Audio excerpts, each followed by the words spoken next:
Hello all of you. Today we'll start with question number 2. हमने previous session में question number 1 किए थे, हमने बायबैक ऑफ शेयर्स का डिस्कशन किए थे सारा, फिर क्वेश्चन नंबर 1 किए थे. Now will start with question number 2 जो कि नवंबर 2019 अटेम्प्ट में आया. X Limited furnishes the following summarized balance sheet as at 31st March 2018. Share capital, equity share capital of rupees 20 is fully paid up. 10,000 10% preference share of rupees 100 is fully paid up. Okay, तो ये total है 50 lakhs plus 10 lakh 60 lakhs in outer column. Then reserve and surplus, capital reserve, security premium, revenue reserve, profit and loss, dividend equalization fund, और फिर ये सारे reserve and surplus की total. Non current liability आपका 12% debenture, current liability and provision 5,50,000. Now total 1,21,50,000. Asset side fixed asset, tangible asset 1,75,000. Current investment 3 lakh, inventory 2 lakh, cash in bank 15,75,000. Then total. Okay, the shareholders adopted the resolution on the date of the above mentioned balance sheet to किस चीज का resolution पास करा गया? Buyback 25% of the paid up capital, and it was decided to offer price of 20% over market price. The prevailing market price of the company's share is rupees 30 per share. देखो, जब buyback करते हैं तो generally हम market price से ज्यादा offer करते कि वो हमको बेच दे. रिडेम्पशन ऑफ प्रेफरेंस शेयर्स के वक्त उनको देना ही पड़ता जो पीरियड में हम रिडीम करते, लेकिन बायबैक में उनको कोई कमिटमेंट नहीं इक्विटी शेयर होल्डर को कि वापस देना है. इसलिए हम क्या करते, मार्केट प्राइस से ज्यादा ऑफर करें कि वो हमको दे दे. तो भाई कुछ चीजें आप इसको यहां पे ही समझ लेंगे. आप फेस वैल्यू कितने आपके शेयर की, इक्विटी शेयर्स की 20 रुपीज. तो यहां पे फेस वैल्यू जो है वो 20 रुपीज, लेकिन मैं रिडेम्पशन बायबैक के वक्त 20 तो फेस वैल्यू, लेकिन उसके अलावा मार्केट प्राइस 30 आज, लेकिन मैं 20% ओवर द मार्केट प्राइस, तो मैं कहूंगा 30 रुपीज इज मार्केट प्राइस, तो 30 प्लस 20% इट विल कम 36. तो मैं जो मार्केट में 30 रुपए की कीमत है, मैं उसको 36 रुपए में बायबैक कर रहा हूं. इसका मतलब मेरे शेयर की फेस वैल्यू 20 है, इसके ऊपर मैं 16 रुपए दे रहा हूं. तो मैं प्रीमियम ऑन बायबैक जो है वो मैं 16 रुपए दे रहा हूं. कैसे निकाला मैंने भाई? 30 उस पे मैं 20% बढ़ा के दे रहा हूं. तो this 30 is not the face value, this 30 is the market price. तो मार्केट प्राइस 30 रुपए, इसका 20% 6 रुपए आएंगे, 36 में ले रहा हूं. फेस वैल्यू मेरे 20 है, मतलब मैं 36 रुपए में ले रहा हूं जिसकी फेस वैल्यू 20 है, तो मैं 16 रुपए क्या दे रहा हूं? Premium on buyback. अब वो कहता है to finance the buyback of shares, company issue 3,000 14% debenture of rupees 100 each at a premium of 20%. Issue 2,500 10% preference share of rupees 100 each. Sell investment worth rupees 1 lakh for rupees 1,50,000. Maintain a balance of rupees 2 lakh in revenue reserve. Later the company issue 3 fully paid up equity share of rupees 20 each by way of bonus share for every 15 equity share held by the equity shareholder. You are required to pass the necessary journal entries to record the above transaction, prepare the balance sheet after buyback.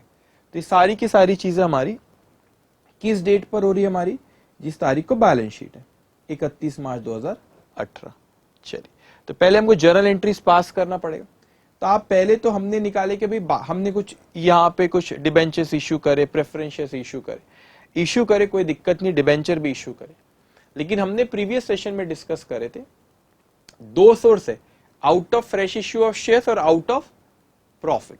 तो out of fresh issue of shares का मतलब होता है जो आपने preference shares issue करे, तो हम इसी को मानेंगे. तो सर डिबेंचर इश्यू करा कोई प्रॉब्लम नहीं है, हम एंट्री तो पास करेंगे, लेकिन जब हम कैलकुलेट करेंगे कि कितना out of fresh issue of shares और कितना आउट ऑफ प्रॉफिट है, तो हम फ्रेश इश्यू ऑफ शेयर्स में सिर्फ ये प्रेफरेंस शेयर्स ही कंसीडर करेंगे, इसको नहीं करेंगे. एंट्री पास जरूर होंगी इसको नहीं करेंगे. लेकिन फिर हम देखेंगे कि टोटल बायबैक इतने का है, फ्रेश इश्यू ऑफ शेयर्स में इतने का है, तो बचा हुआ कहां से? वो आउट ऑफ प्रॉफिट. तो हम देखेंगे वहां पे. तो हम सबसे पहले यहां से एंट्री शुरू करेंगे जो आपने सारी चीजें बेचे हो. लिखोगे आप अपने नोटबुक में question number 2. In the books of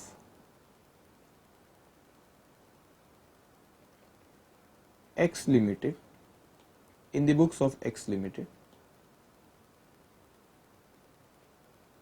journal entries, ठीक है, उसने ये सारी चीजें किया। उसके बाद ये क्वेश्चन में बाय उसने बोनस शेयर्स भी दिया है, ठीक है, तो बोनस शेयर्स भी दिया, उसकी भी हमको एंट्री पास करना पड़ेगा। सो वन बाय वन सबसे पहले हम शुरू करते हैं यहां से एक एक एंट्री, ठीक है। तो सबसे पहले उसने क्या किया, यहाँ पे डिबेंचर इश्यू किया, प्रेफरेंस शेयर, फिर उसने इन्वेस्टमेंट भी बेचा है। तब आप लिखेंगे bank account debit, bank account debit कितने में उसने डिबेंचर इशू किया, 36 नहीं 3000 डिबेंचर, जो कि 100 रुपए का था, उसने 20% प्रीमियम पे इशू किया, ठीक है। तो बैंक अकाउंट डेबिट 3000 डिबेंचर थे, 20% प्रीमियम मतलब 120 रुपए, 100 रुपए का है, 3000 मल्टीप्लाई बाय 120, तो ये आता है आपका 3,60,000 to 14% debenture account, to 14% debenture account. Debenture इस तरीके से हम शेयर कैपिटल में हम फेस वैल्यू ले जाते, डिबेंचर अकाउंट में भी फेस वैल्यू ही जाती। 3000 मल्टीप्लाई बाय 100, ये आता है 3 lakh. To security premium,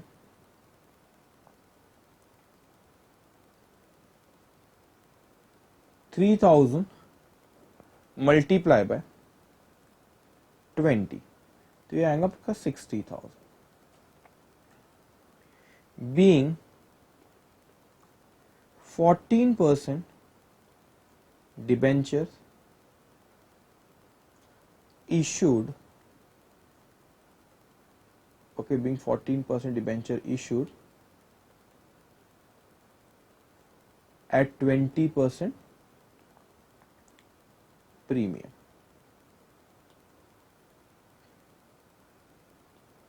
second, फिर आपने प्रेफरेंस शेयर्स भी इशू करे। प्रेफरेंस शेयर्स कितने इशू करे, 2500, 100 रुपीज पे करे, ठीक है।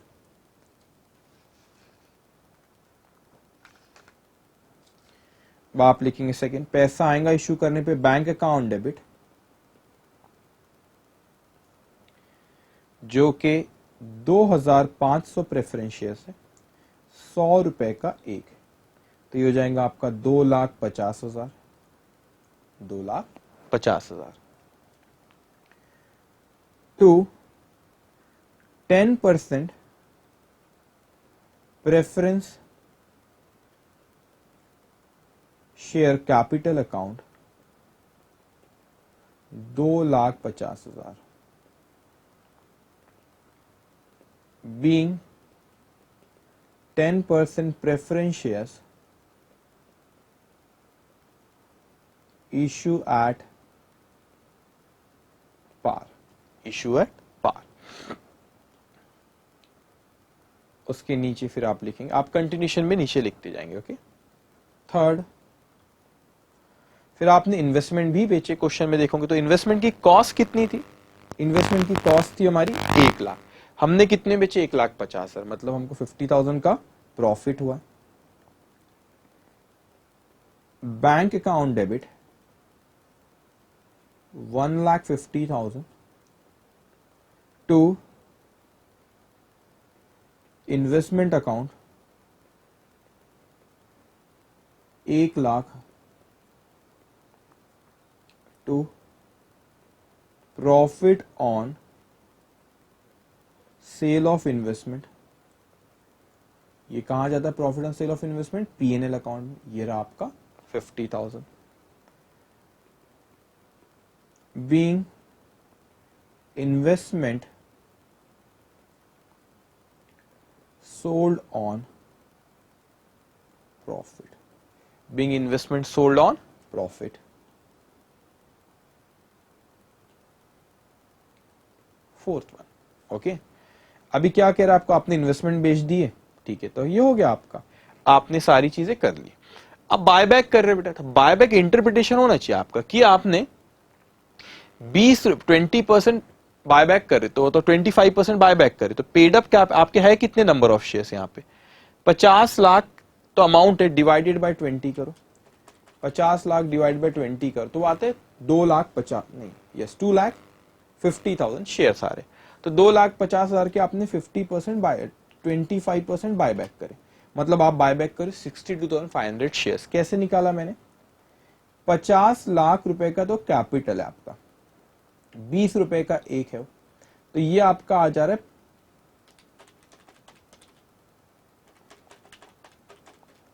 ये आपका आ रहा है 2,50,000 शेयर्स मल्टीप्लाई बाय 25% बायबैक कर रहे, तो ये आ रहा है आपका 62,500 शेयर, इतने बायबैक कर रहे हैं। ठीक है, तब बायबैक करने पे कैपिटल बढ़ेगा कि कम होगा? बायबैक करो, कैपिटल डिक्रीज होगा, डिक्रीज इन कैपिटल हम डेबिट करते हैं। तो जो हमारा 20 रुपए का फेस वैल्यू है, मार्केट में 30 रुपए की कीमत, हम 36 रुपए मिल रहे, तो 16 रुपए क्या हुआ आपका सिक्योरिटी प्रीमियम। तो लिखेंगे आप equity share capital account debit, equity share capital account debit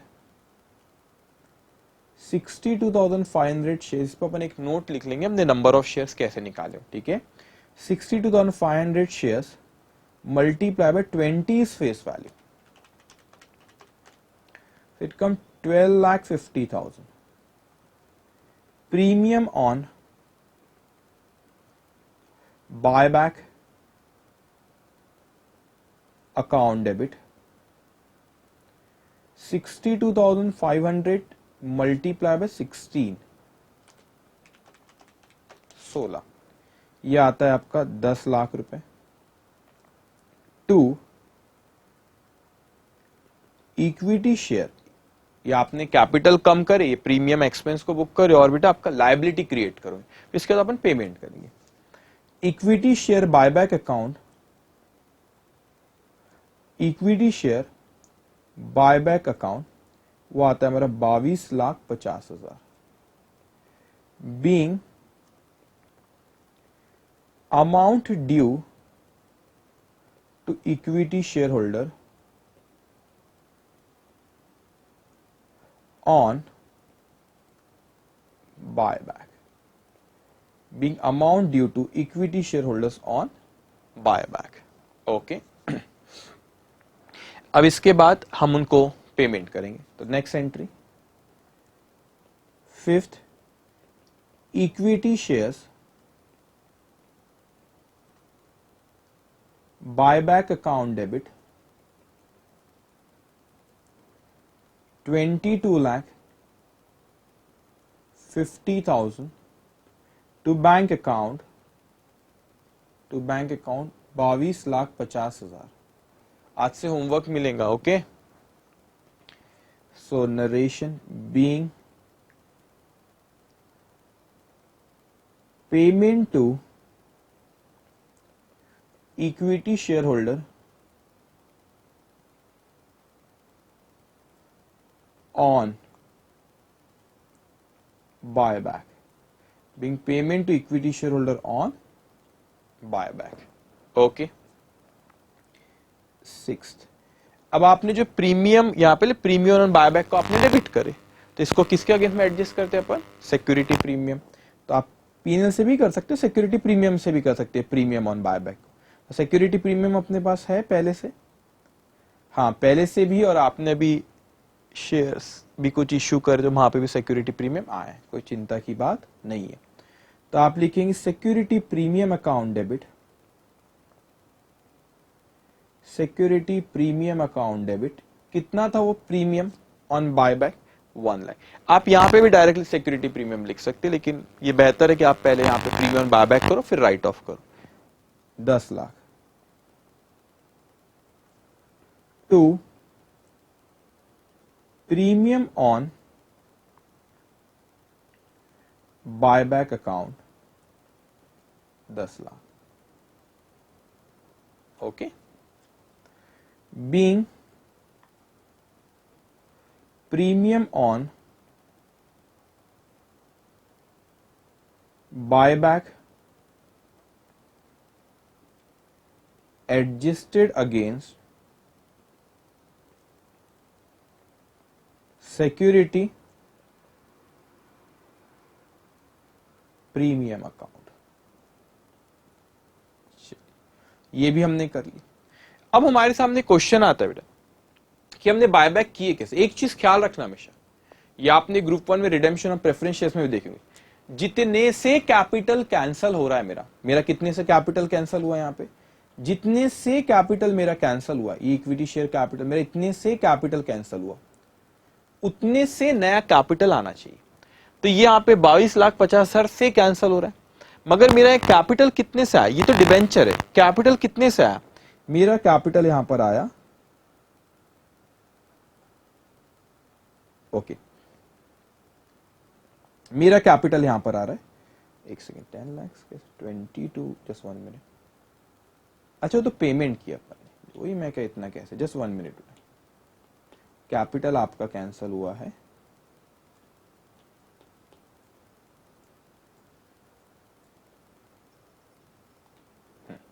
ये कैपिटल आपका ये है, वो तो इक्विटी शेयर बायबैक अकाउंट, इतने से कैपिटल कैंसल हुआ, तो मेरा कैपिटल कितने से कैंसल हुआ, 12,50,000 से मेरा कैपिटल कैंसल हुआ, उतने से नया कैपिटल आना चाहिए। तो देखो यहां पे ये तो डिबेंचर है, ये दिया नया कैपिटल आया मेरा share capital, preference share capital, तो मैंने जितने से मेरा कैंसल हुआ उतने से नया आना चाहिए।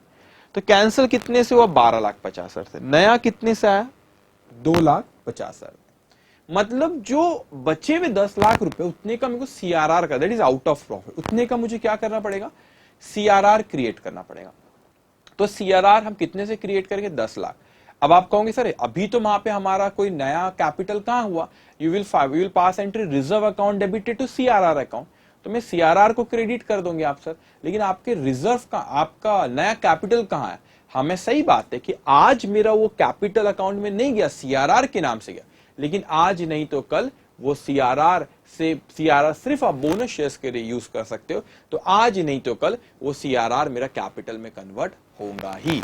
तो मैंने यहां से 12,50,000 से कैंसिल किया, यहां पे मैंने 2,50,000 का नया लाया, तो कैंसिल 12,50,000 से किया, नया 2,50,000 का है, तो मुझे और 10 लाख का सीआरआर, 10 लाख का आउट ऑफ प्रॉफिट हुआ उसका मतलब, ओके। तो हमको 10 लाख का वो सीआरआर क्रिएट करना पड़ेगा, ओके।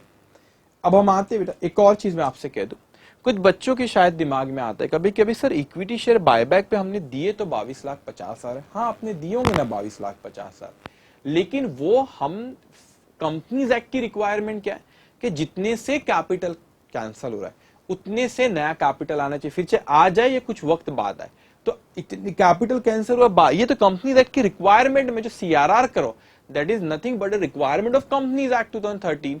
तो मैं 12,50,000 से कैपिटल कैंसिल किया, नया कैपिटल 2,50,000 से आया, 10 लाख जो कम है that I will transfer to CRR, आज नहीं तो कल सीआरआर के बोनस इश्यू देंगे, तो वो किस में कन्वर्ट हो जाएगा, आपका कैपिटल में।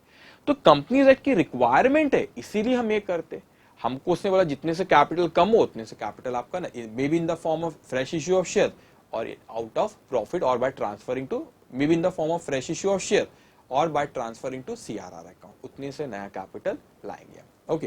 तो this is requirement of companies act, इसलिए हम ऐसा करते। तो वो कंप्लीटली आउट ऑफ प्रॉफिट हो सकता है, completely out of fresh issue of shares होता है, और दोनों का कॉम्बिनेशन। लेकिन जहां पे कॉम्बिनेशन हुआ तो आप ये देखना, जैसे अब आपको यहां पे बताया फ्रेश इश्यू ऑफ शेयर्स इतना था, तो बचा हुआ फिर कहां से होगा, सीआरआर से। कभी वो बता देगा सीआरआर से इतना, तो फिर बचा हुआ कहां से, फ्रेश इश्यू ऑफ शेयर से, ठीक है। अब आप नेक्स्ट लिखेंगे यहां पे 6th हो गया, 7th entry, okay.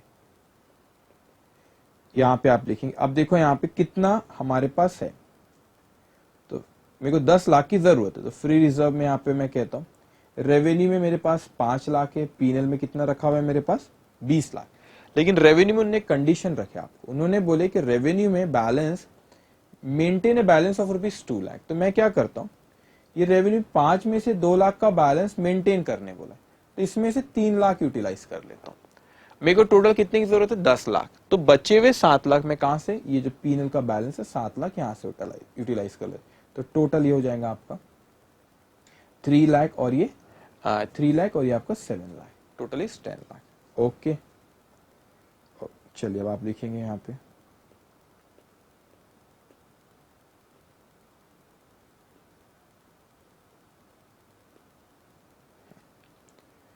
Revenue reserve account debit, revenue reserve account debit 3 lakh. क्यों 3 लाख यूज किया? कि 2 लाख मेंटेन करना, पूरे 5 लाख यूज कर लूंगा तो फिर उसमें बचेगा नहीं कुछ। Profit and loss account debit 2 lakh, 2 lakh नहीं, टोटल 10 लाख है, 7 lakh. 2 capital redemption reserve account, to capital redemption reserve account 10 lakh, capital redemption reserve account 10 lakh. ठीक है, आप लिखेंगे इसका being amount equal to face value of buyback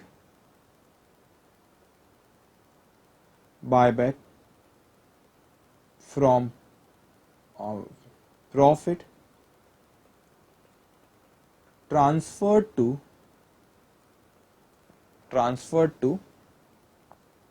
CRR account. ये निकाले कैसे हमने, ये भी बता देते आपको। ये कैसे निकाला मैंने, टोटल 12,50,000 से आपने बायबैक की, मगर 2,50,000 फ्रेश इश्यू ऑफ शेयर से हो गया था आपका काम। तो बचा हुआ आपका फिर कैपिटल कहां से कैंसिल करेंगे, सीआरआर में से, सीआरआर ट्रांसफर करके। फिर आज नहीं तो कल सीआरआर कैपिटल में कन्वर्ट होने वाला है। अब हम आते हैं हमारी 8th एंट्री पे। ठीक है, हो गया बस। अब क्या वो बोनस इश्यू किया उसने, वो करना है हमको फिर क्वेश्चन, मतलब एंट्रीज खत्म हमारी। अभी देखो उसने कितने बोनस शेयर्स बोला अपने को यहाँ पे। Later the company issue 3 fully paid equity share of ₹20 each by way of bonus for every 15 share. हर 15 पे 3, हर 15 पे कितने बोनस शेयर्स दे रहे आप, 3। अब आप समझेंगे, पहले ना इसके 2 एंट्रीज आएंगी यहाँ पे, तो अब अंदाजे से 2 एंट्रीज का स्पेस रखो। 2 एंट्रीज लिखूंगा, अंदाजे से उतनी जगह छोड़ो, मैं बता दूं 6, 7, 2, 2, 7, 8 लाइन छोड़ दो। ठीक है, उसके बाद आप लिखोगे वर्किंग नोट। लिखो आप working note. First, number of buyback of shares, कितने की आपने टोटल, आपको जो कैपिटल दिया था 50 लाख रुपए का दिया था, 20 रुपए का एक शेयर था, तो इससे नंबर ऑफ शेयर्स आ जाएंगे। जितने भी है उसका 25% आपने बायबैक किए थे, तो वो आ रहा था आपका 62,500 shares. 62,500 shares. Second, number of bonus shares to be issued. अब बताओ मुझे पहले कितने थे बेटा नंबर ऑफ बोनस, पहले आपके टोटल शेयर कितने थे आपने निकाले ना, 50 लाख डिवाइडेड बाय 20 करो, 2,50,000 शेयर्स थे, तो भाई 2,50,000 शेयर्स पहले थे आपके, उसमें से आपने 62,500 बाय बैक करे, तो बच गए 2,50,000 माइनस 62,500, इतने के शेयर आपने बाय बैक करे, तो बचे कितने आपके 1,87,500। बेटा 15 पे 3 शेयर, तो बताओ कितने शेयर आ रहे, ये आ रहे आपके 37,500 शेयर्स। ये बोनस शेयर 37,500 शेयर्स। ओके, ये 2,50,000 कैसा है, 50 लाख था आपका कैपिटल, 20 रुपए का एक था, तो बेटा कितना 2,50,000, उसमें से 62,500 बाय बैक हो गया, तो जो बचे उस पे बोनस शेयर्स। अब लिखोगे, आपने लिखे एंट्री नंबर 8 पे आओ। अब मुझे बायबैक कर रहा हूं मैं, तो सॉरी बोनस दे रहा हूं 37,500 शेयर, तो एक शेयर की फेस वैल्यू कितनी, 20 रुपए। मतलब अब वो 20 रुपए मेरे को 37,500 मल्टीप्लाई बाय 20, दैट्स कम 7,50,000। ये 7,50,000 जो आ रहा है मेरे को कहां से देना पड़ेगा 7,50,000, क्योंकि मैं बोनस शेयर्स इश्यू कर रहा हूं। ये ग्रुप 1 में पढ़े आपने, बोनस शेयर्स में इश्यू कर रहा हूं, तो मैं क्या यूटिलाइज करूंगा, मैं को रिजर्व यूटिलाइज, पैसा तो आएंगे ना, I can not pass entry bank account debited to capital account, तो मैं bank account debit to capital account तो एंट्री पास नहीं कर सकता।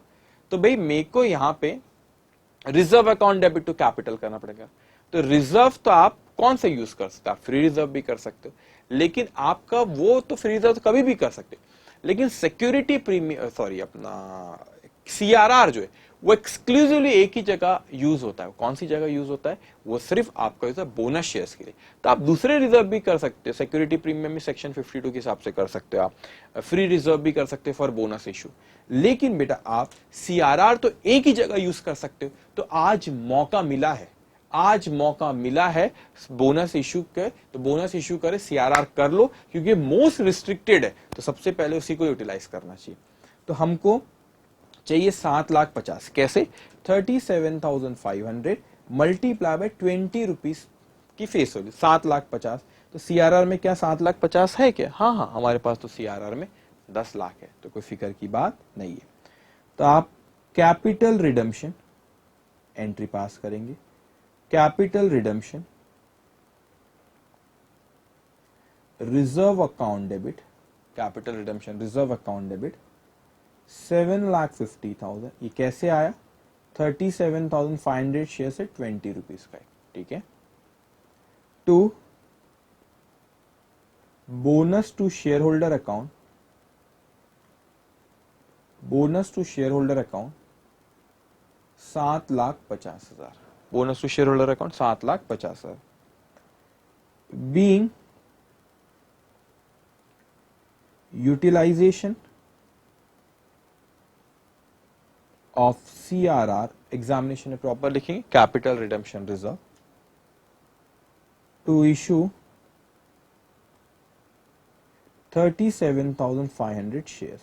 तो आपने सीआरआर में से उतना कम कर दिया, अब आप शेयर्स इशू करेंगे उनको। So bonus to share holder account debit 7,50,000 to equity share capital account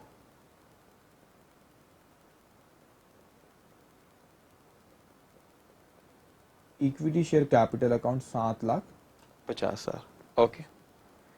so being issue of 3 bonus shares, 3 bonus equity shares for every 15 shares, okay. तो यहां पे हमारी जर्नल एंट्रीज का, तो हमें पूछा क्या उसने, जर्नल एंट्रीज से पूछा, साथ में क्या पूछा बेटा, बैलेंस शीट। तो बैलेंस शीट में याद रखना, जब हम बैलेंस शीट अभी बनाएंगे शेड्यूल 3 के हिसाब से, लेकिन आपने ख्याल रखना जब आप एंट्रीज पास, जब आप बैलेंस शीट बनाते हो तो नोट्स टू अकाउंट सबके बनाने की जरूरत नहीं, लेकिन 2 चीज के नोट्स टू अकाउंट जरूर बनाना, एक होता है आपका शेयर कैपिटल और दूसरा होता है रिजर्व एंड सरप्लस। तो अब हम ड्रॉ करेंगे बैलेंस शीट शेड्यूल 3 के हिसाब से। देखो जो आपने ग्रुप 1 में पढ़े हो, तो वो चीज अगर बराबर नहीं पढ़े तो गड़बड़ होगी, क्योंकि आपको पता ही रहना चाहिए ना। अभी शेड्यूल 3, ओके, तो आप लिखेंगे यहां पे balance sheet after buyback and issue of bonus shares, issue of bonus shares, okay. तो आपके अमाउंट के 2 कॉलम रहेंगे यहां पे,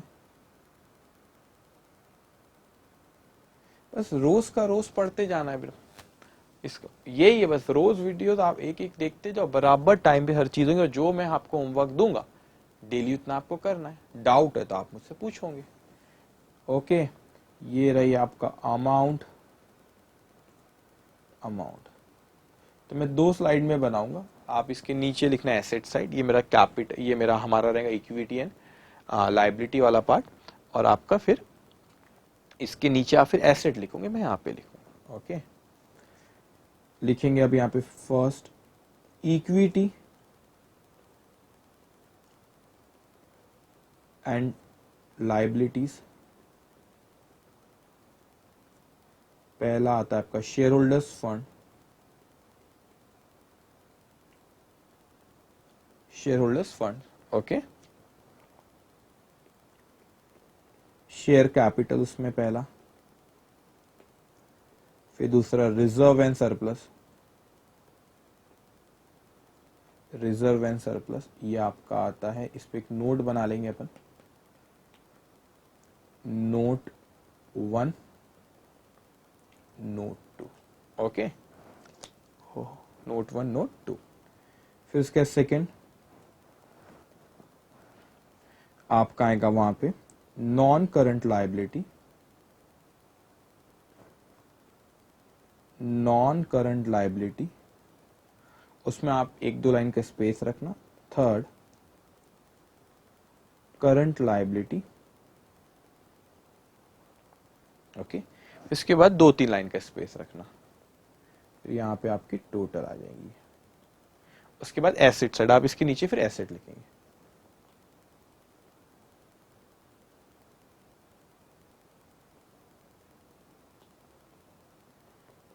एसेट्स। उसके बाद पहला non current asset, non current asset, उसमें प्रॉपर्टी, प्लांट एंड इक्विपमेंट। पहले इसको फिक्स एसेट यूज करा करते थे, फिर वो AS10 आया, तो AS10 आए बाद फिर उसका नाम फिक्स एसेट हटा के फिर शेड्यूल 3 ने भी चेंज किया, तो इसको प्रॉपर्टी, प्लांट एंड इक्विपमेंट लिखते हैं, ओके। उसमें फिर टेंजिबल आएगा, फिर उसके बाद यहाँ पे आपका सेकेंड करंट एसेट, ठीक है। करंट एसेट में 3-4 आइटम है बस, ओके। अब इसके बाद आप नोट्स टू अकाउंट भी बना लेंगे, इतना लिखे नोट्स टू अकाउंट्स। अकाउंट्स इतना इजी सब्जेक्ट है कि कोई हद नहीं, सबसे इजी सब्जेक्ट, बस बराबर पढ़ो, रोज का रोज करो, कंसेप्ट पे ध्यान दो, बस, ठीक, ओके। शेयर कैपिटल, फिर वो रिजर्व एंड सरप्लस बनाता हूं बाद में।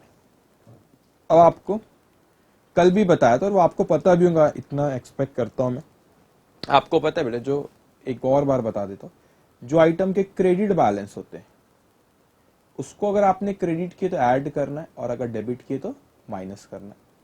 जो आइटम के डेबिट बैलेंस होते हैं, तो एसेट के डेबिट बैलेंस होते हैं, उसको अगर आपने क्रेडिट किए तो माइनस करोगे, डेबिट किए तो ऐड करोगे, ठीक है। तो पहले मैं लायबिलिटी साइड शुरू करता हूं जिनके क्रेडिट बैलेंस है, तो एक एक आइटम अपन लेते जाएंगे बेटा।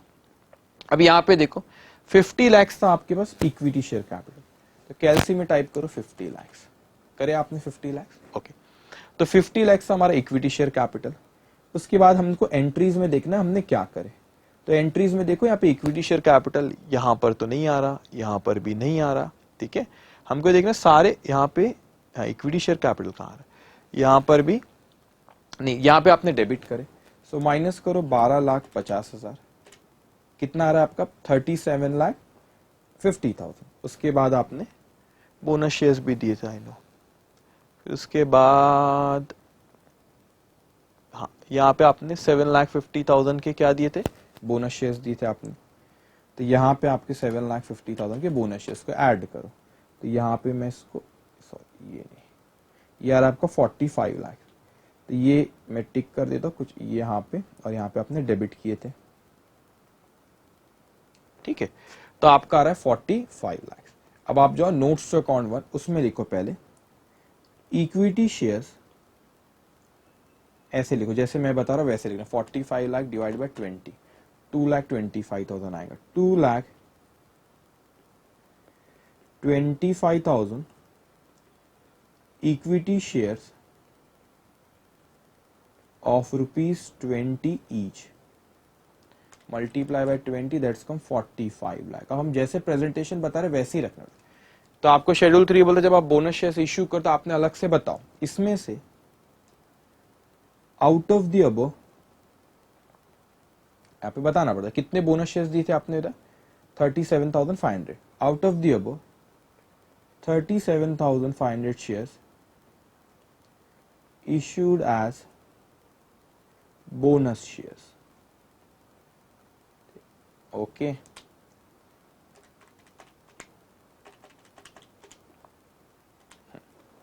ओके अब उसके बाद आप प्रेफरेंस शेयर्स में तो कोई चेंज ही नहीं है तो उसको वैसे ही लिखेंगे 10% preference shares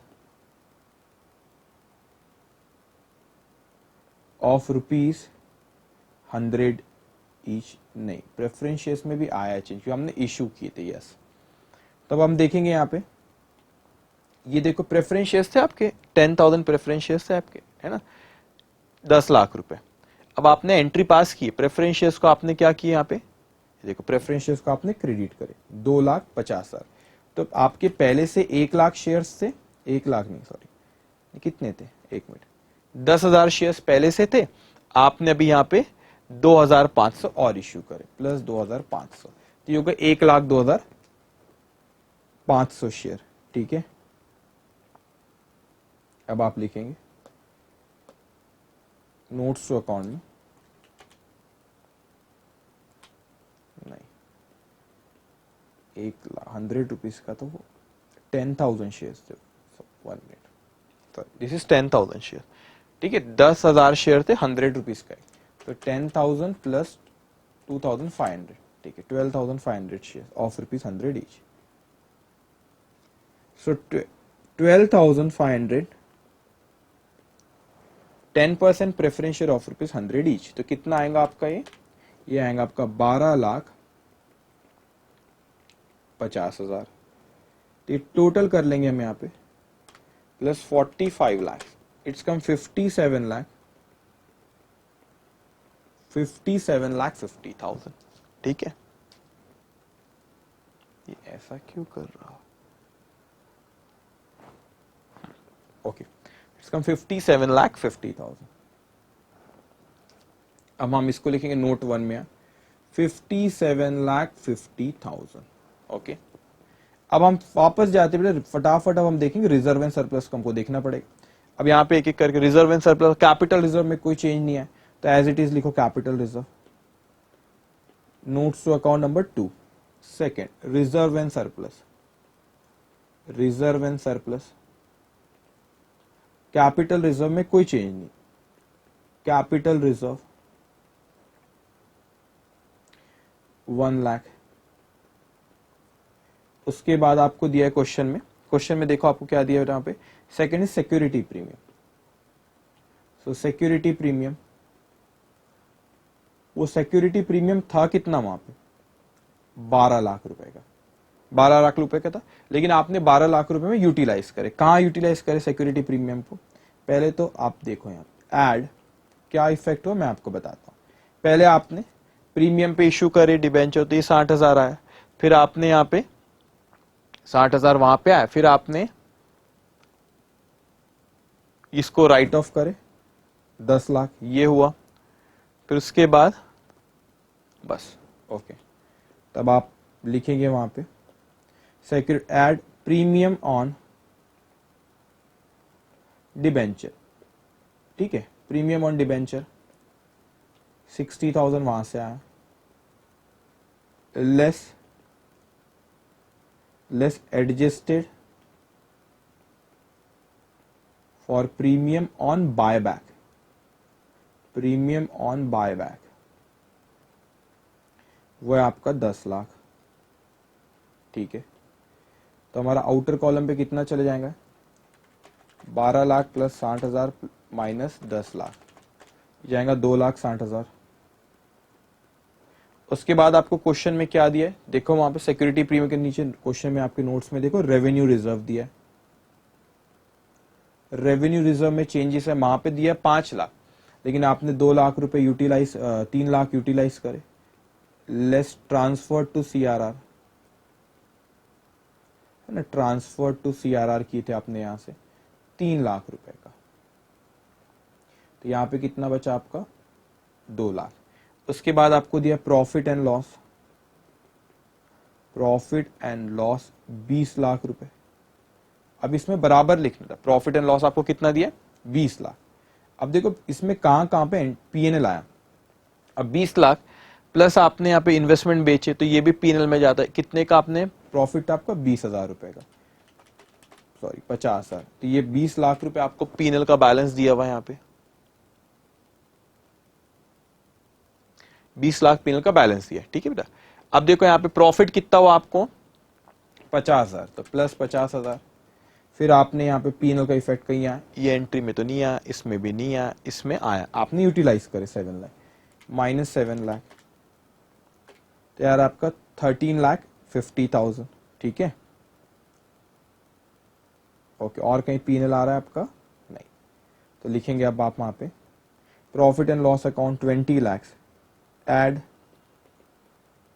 profit on sale of investment 50,000 less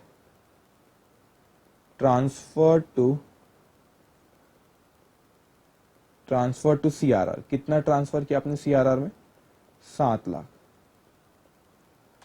so 20 lakh plus 50,000 minus 7 lakh, यह आपका आ रहा है 13,50,000, 13,50,000। बेटा क्वेश्चन में आप देखोगे हमने सारे रिजर्व लिख ली, एक रिजर्व है डिविडेंड इक्विलाइजेशन फंड, उसको भी लिख लो, dividend equalization fund. Dividend equalization fund हमको क्वेश्चन में कितना दिया हुआ उसने 5,50,000, उतना ही दिया, हाँ 5,50,000 हो गया, हमारे सारे रिजर्व एंड सरप्लस लिख लिया हमने। इसकी टोटल करो, 1 lakh plus 12 lakh plus 2 lakh, sorry 1 lakh plus 2,60,000 plus 2,50,000, okay, कितना आ रहा है आपका ये, this coming 24,60,000, correct, just 1 minute.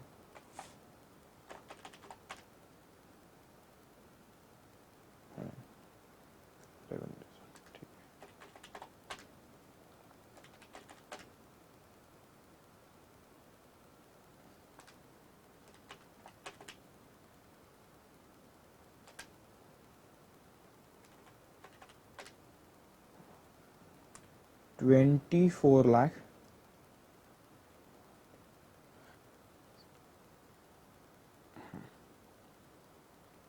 Capital reserve लिए, कुछ छूटा तो इन सिक्योरिटी प्रीमियम, यस, उसके बाद रेवेन्यू रिजर्व दिया क्वेश्चन में, वो भी हमने 2 लाख वो किया यहाँ पे, फिर profit and loss of 20 lakh, उसका 20 से 50,000 का प्रॉफिट आया, फिर आपने transfer to C 13,50,000, dividend equalisation 5,50,000, just 1 minute बेटा।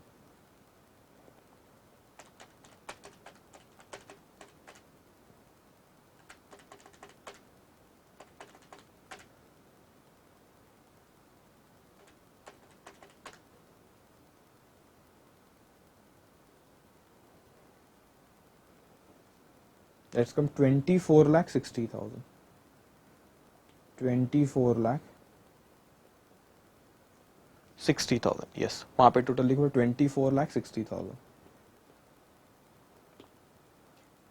हमारा कोई रिजर्व 60,000 सिक्योरिटी प्रीमियम, एक सेकेंड, जस्ट 1 मिनट, प्रेफरेंस इस पे सिक्योरिटी प्रीमियम लिया हमने, यस, ये ले लिए profit premium one buy back, उसको तो राइट ऑफ किया हमने, तो 10 लाख वहाँ से माइनस, ओके ये भी सही है, रेवेन्यू रिजर्व भी 3 लाख हमने, हाँ वही तो मैं कहा, लेकिन बेटा आपने एक नया अकाउंट क्रिएट किया ना यहाँ पे, राइट डाउन देयर, अब आपका नया अकाउंट आया ना, सीआरआर अकाउंट है, capital redemption reserve, write down this, capital redemption reserve आया 10 लाख रुपए का, फिर आपने कैपिटल रिडेम्पशन रिजर्व में राइट ऑफ करे, write down there, last 1 more point, space नहीं होगा आपके पास, ठीक है, एक काम करो, स्पेस आप इसी के नीचे लिखो, उसको कट करो, इसके नीचे लिखोगे बेटा सीआरआर अकाउंट, ठीक है। मैं एक काम करता हूं, मैं नेक्स्ट स्लाइड पे जाता हूं, कैपिटल रिडेम्पशन रिजर्व अकाउंट, इसका बैलेंस कितना था बेटा 10 लाख रुपए आया था, 7,50,000 आपने यूटिलाइज कर दिया, तो कितना आया 2,50,000, अब करो टोटल, अब करेंगे टोटल आप 1 lakh plus 2,60,000 plus 2 lakh plus 13,50,000 plus 5,50,000 plus 2,50,000, that's कम 27,10,000। अब आसान है, इसमें थोड़ा सा रिजर्व में देखना पड़ता है। 27,10,000। ओके, अब आप 27,10,000 लिख दो वहां पे, 27,10,000। ओके, अब आपकी नॉन करंट लायबिलिटी आप क्वेश्चन में देखोगे 12% डिबेंचर, 12% डिबेंचर, 12% डिबेंचर में कोई फर्क है? हाँ फर्क है।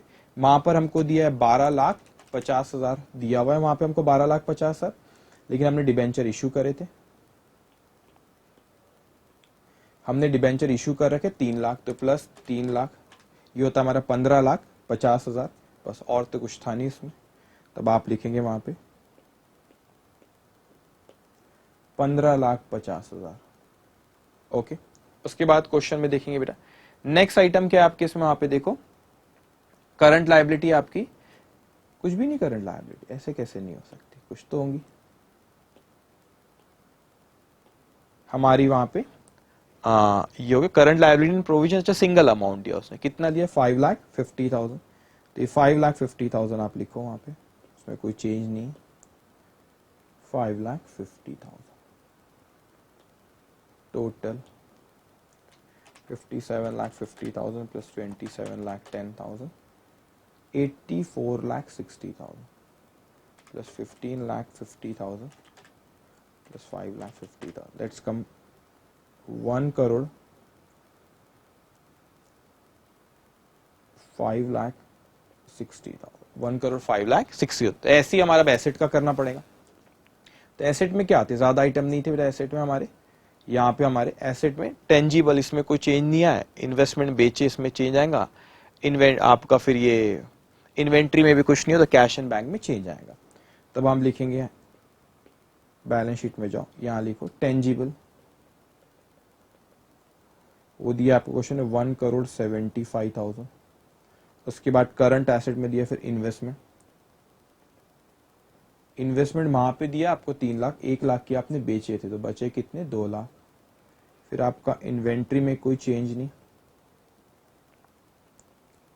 2 लाख कैश में रहेगा, ठीक है, कैश में रहेगा आपका cash and bank. Cash and bank question में हमको दिया हुआ उसने 15,75,000। अब देखो बेटा कैलसी में टाइप करो 15,75,000,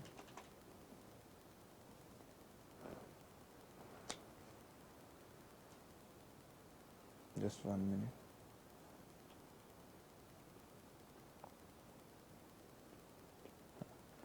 हमें कैश कितना दिया बेटा यहाँ पे? 15,75,000। तो 15,75,000 कैश दिया इसने।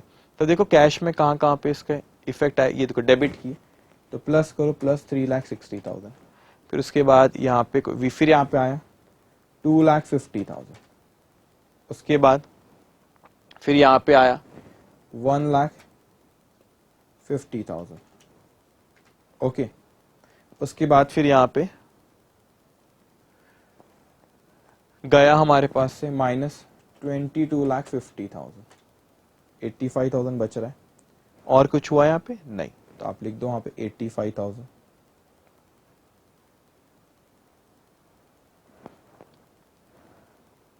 Okay, just 1 minute. वो आइटम इन्वेस्टमेंट,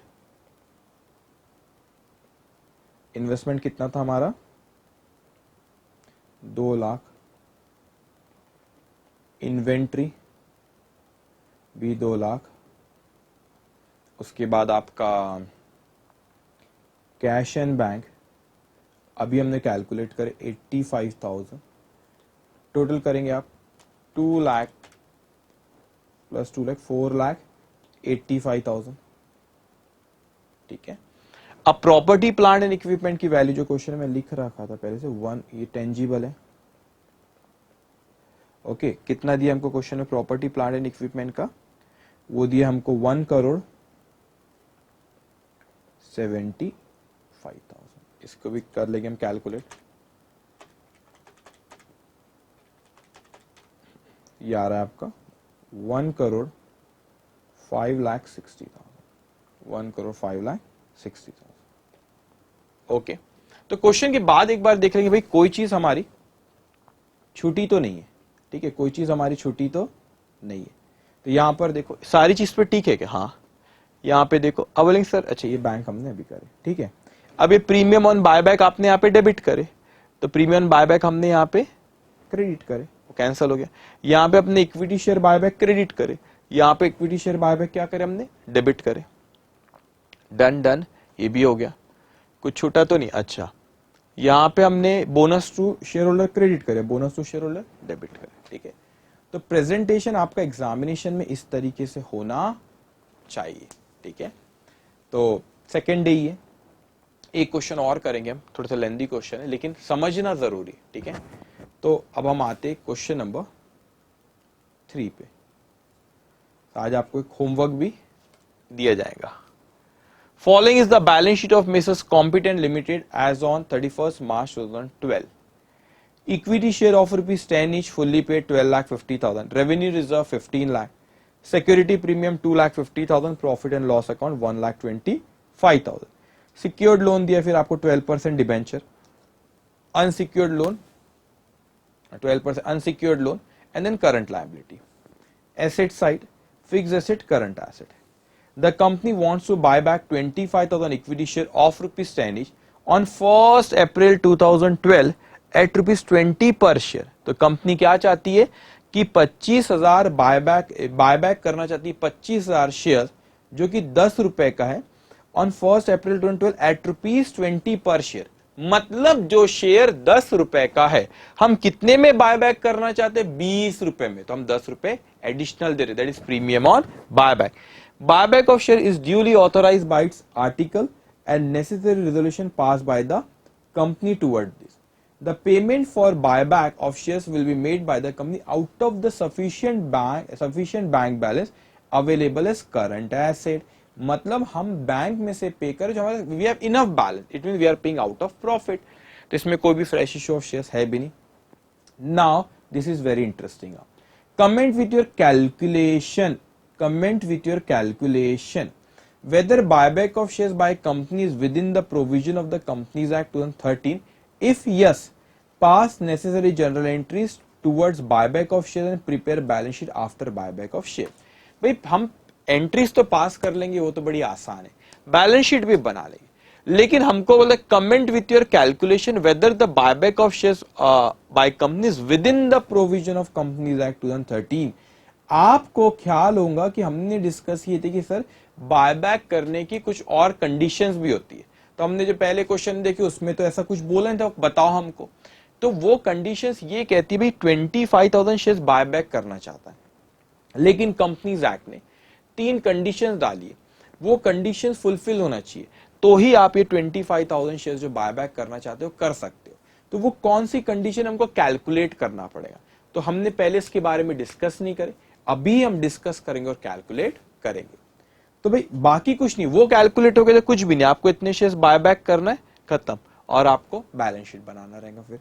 तो अब कैलकुलेशन आपके लिए नया है, अब आप लिखेंगे वहां पे, ओके, लिखो आप working note number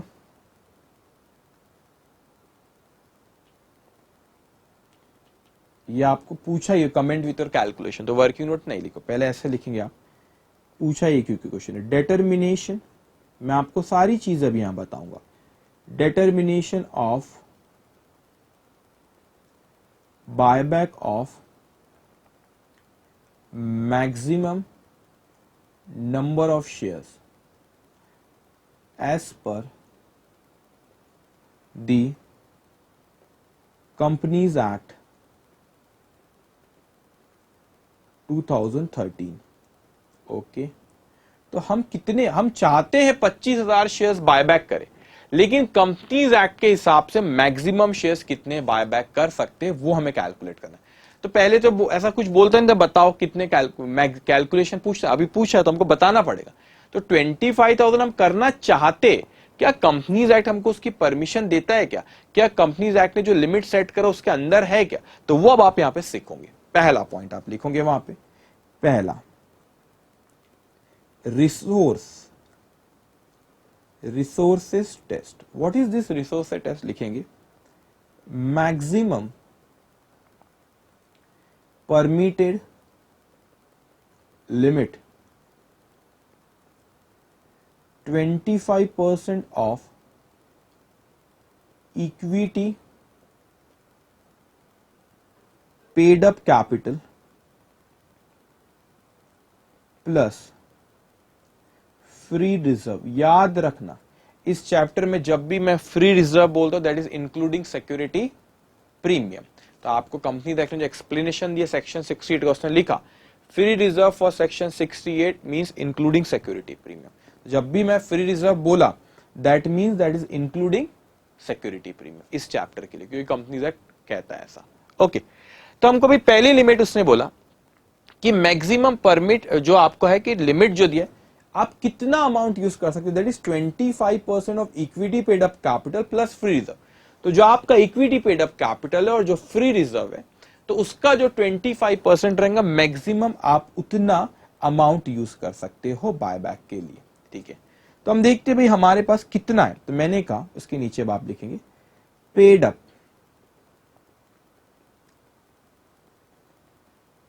capital. Question में देखो पेड अप कैपिटल कितना दिया हमको, जस्ट 1 मिनट। ओके क्वेश्चन में देखो पेड अप कैपिटल कितना है 12,50,000। अब मैं फ्री रिजर्व कौन कौन से लेंगे, तो revenue reserve is free reserve, PNL is free reserve.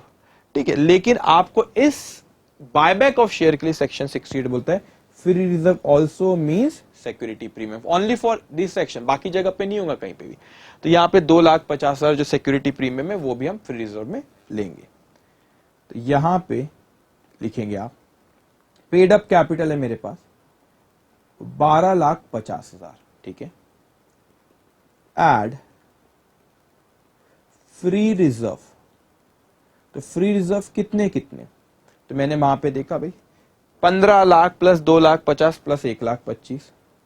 So 15 lakh plus 2,50,000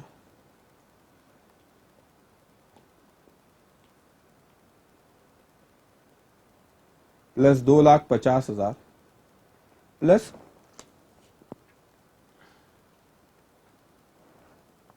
plus 1,25,000। तो ये फिगर हमने कहां से ला, ये दिया है यहाँ पे 15 लाख 2,50,000 प्लस 1,25,000।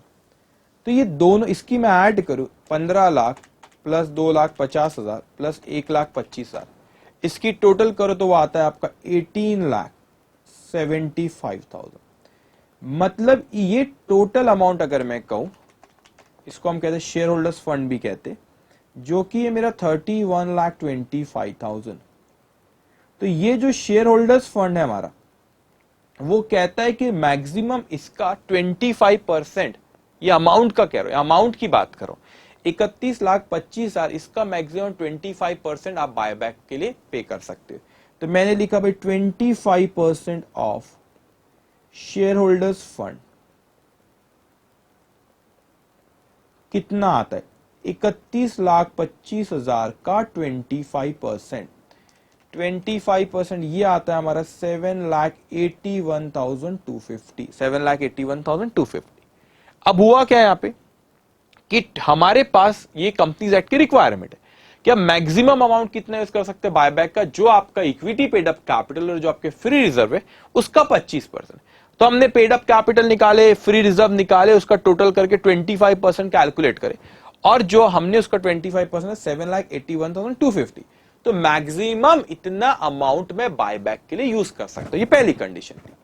लेकिन मैं इसको आसान करने के लिए मैं कहता हूं सर ठीक है इतना अमाउंट यूज कर सकता हूं, ये अमाउंट में कह रहा हूं, जरा आप शेयर्स में बताओ, शेयर्स में बताओ कि मैं मैक्सिमम शेयर्स कितने इश्यू कर सकता हूं, बायबैक कर सकता हूं मैक्सिमम।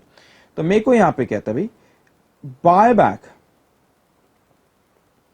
बायबैक प्राइस पर शेयर बोलू तो मैं 20 रुपए दे रहा हूं एक शेयर पे, यहां पे लिखा है ना 20 रुपए में बायबैक कर रहा हूं, तो 20 रुपए दे रहा हूं। तो इसका मतलब number of shares that can be buyback, shares में बात करूं तो मैं मैक्सिमम अमाउंट यूज कर सकता हूं 7,81,250 और 20 रुपए एक शेयर पे दे रहा हूं। तो मैं कितने शेयर्स आपके यहां पर आपका आ रहा है 7,81,250 डिवाइडेड बाय 20। हाँ, तो ये कितना आ रहा है बेटा आपका 39,062.5 आ रहा है। अभी 39,062 शेयर्स लिखूं। आप बोलेंगे सर, अब थोड़ा सा लॉजिक खुद लगाना बेटा। अब आप बोलेंगे सर 7,81,250 टोटल अमाउंट आप यूज कर सकते हो, 20 रुपए का एक शेयर, तो मतलब आप कितने शेयर, आप बोल रहे 39,062.5 आ रहा है, तो उसको 63 कर लो। नहीं 63 नहीं, मैक्सिमम अमाउंट इतना यूज कर सकते हो ना। वो 63 पे अगर चले जाओगे तो आप ज्यादा अमाउंट दोगे। देखो आप करता हूं ना, 39,063 टाइप करो कैलसियम, मल्टीप्लाई बाय करो, यहाँ पे 20 मल्टीप्लाई बाय 20 करो, तो कितना आता है आपका, वो आता है 7,81,260। इससे ज्यादा हो गया 7,81,250 अलाउ है, वो 7,81,260 हो जाएगा। इसीलिए उसको 62.5 है तो 63 नहीं कर सकता, पीछे आना पड़ेगा 63 किया तो इससे अमाउंट से ज्यादा हो जाएगा, फिर इसका वॉयलेशन हो जाएगा कंपनी एक्ट का यहाँ पे, तो वो अलाउ नहीं है। ये हमारी पहली कंडीशन। तो इस कंडीशन के हिसाब से मैं मैक्सिमम शेयर्स इतने दूंगा, ये कंडीशन। तो मैं तो 25,000 ही चाह रहा हूं, इससे कम ही है, कोई दिक्कत नहीं है, हम इतने शेयर्स दे सकते। लेकिन कंपनीज एक्ट में क्या, हम कितने इशू करना चाह रहे, 25,000। हमको इस कंडीशन के साथ कंपनीज एक्ट में 39,062 इशू कर सकते, तो कुछ भी प्रॉब्लम नहीं है। मगर एक कंडीशन नहीं, 3 कंडीशन। अब लिखेंगे पहली कैसे, दूसरी शेयर्स आउटस्टैंडिंग टेस्ट। ठीक है, शेयर आउटस्टैंडिंग टेस्ट। अब ये क्या कहता है, ये कहता है कि जो टोटल नंबर ऑफ शेयर्स है उसके 25% शेयर्स ही आप बाय बैक कर सकते हो। तो पहले ही अमाउंट में बात किया था, अमाउंट में 7,81,250 बाय बैक के लिए यूज कर सकता हूं, मैंने उसको शेयर्स में कन्वर्ट कर दिया, 20 रुपए एक शेयर पे दे तो इतना मैं शेयर्स बाय बैक कर सकता हूं, ये कंडीशन के हिसाब से। अब इसके हिसाब से इसका भी वॉल्यूशन नहीं होना चाहिए, तो ये कंडीशन कहती है कि 25% जो आपके शेयर्स है उतने को, जो शेयर टोटल शेयर्स उसके सिर्फ 25% शेयर्स ही बाय बैक कर सकते। So number of shares outstanding, कितने नंबर ऑफ शेयर्स आउटस्टैंडिंग है हमारे क्वेश्चन में, मैं देखते हैं यहाँ पे। नंबर ऑफ शेयर्स आउटस्टैंडिंग ये 12,50,000 रुपए, 10 रुपए का है, तो ये क्या 1,25,000 के शेयर्स है आपके पास। So 1,25,000 shares. Okay, 25% of the shares outstanding. तो जो शेयर्स आउटस्टैंडिंग है आपके 1,25,000 शेयर, इसका 1,25,000 शेयर, उसका 25%, तो 1,25,000 का 25%, ये कितना आ रहा है आपका 31,250 शेयर्स।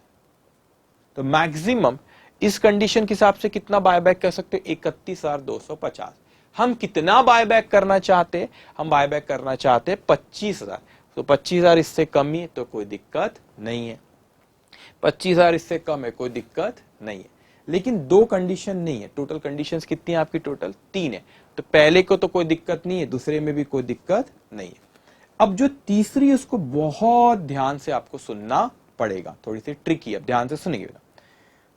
थर्ड कंडीशन जो है आपकी डेब्ट इक्विटी रेशियो, डेब्ट इक्विटी रेशियो टेस्ट। ये क्या कहता है हमसे, ये कहता है डेब्ट cannot be in excess of twice the equity shareholders funds। और आप इक्विटी, आप शेयर होल्डर्स फंड्स अगर कन्वर्ट, तो आप या लिख सकते हो equity paid up capital, equity paid up capital plus free reserve. जब भी मैं फ्री रिजर्व की बात करूं इस चैप्टर में, it mean that is including security premium. अब पहले इसका मीनिंग समझो, ये थोड़ा सा ट्रिकी और बहुत ध्यान से सुनोगे। इसका मीनिंग ये कि जो आपका डेप्थ है can not be in excess of twice the equity paid up capital free reserve. तो जो भी आपका after buyback, after buyback depth can not B, यहां पे लिख भी देता मैं, आफ्टर बायबैक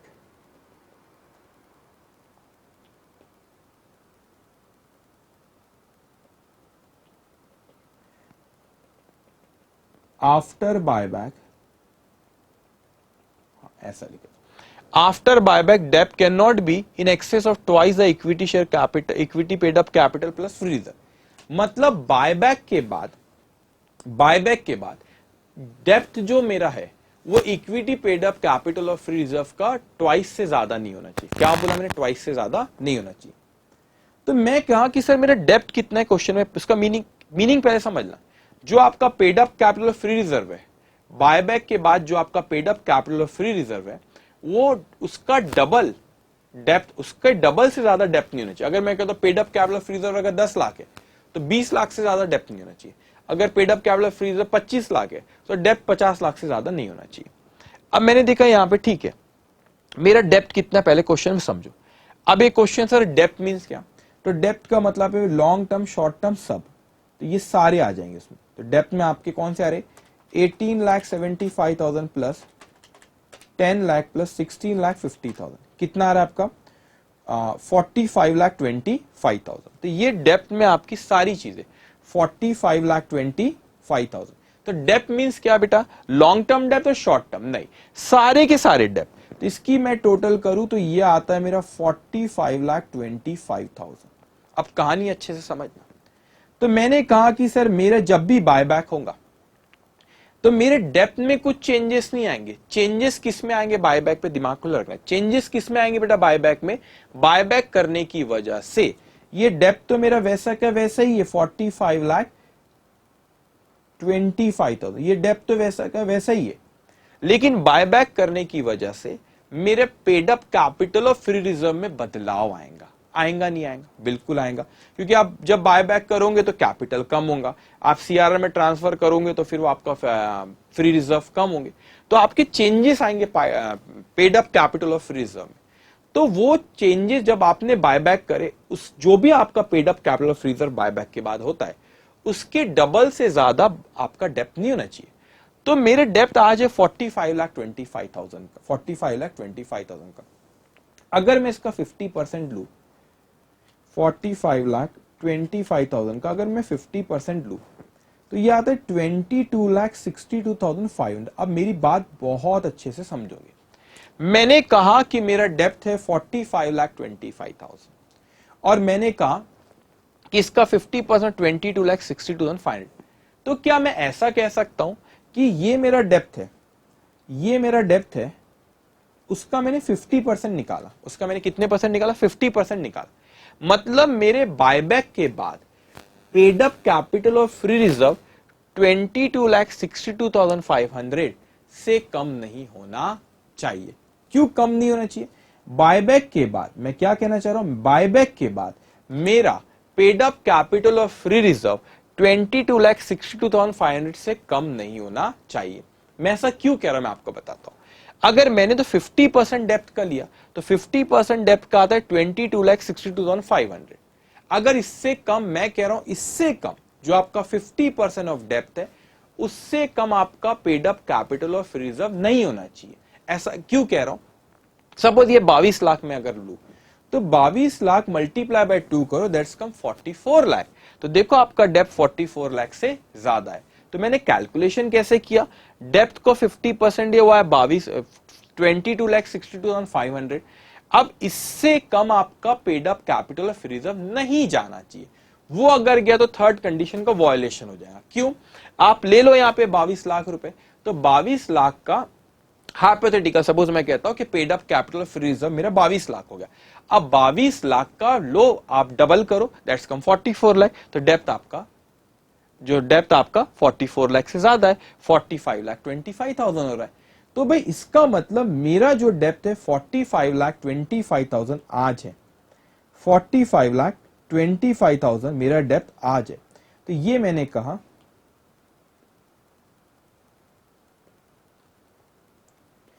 कहा कि 45,25,000 मेरा डेप्थ है।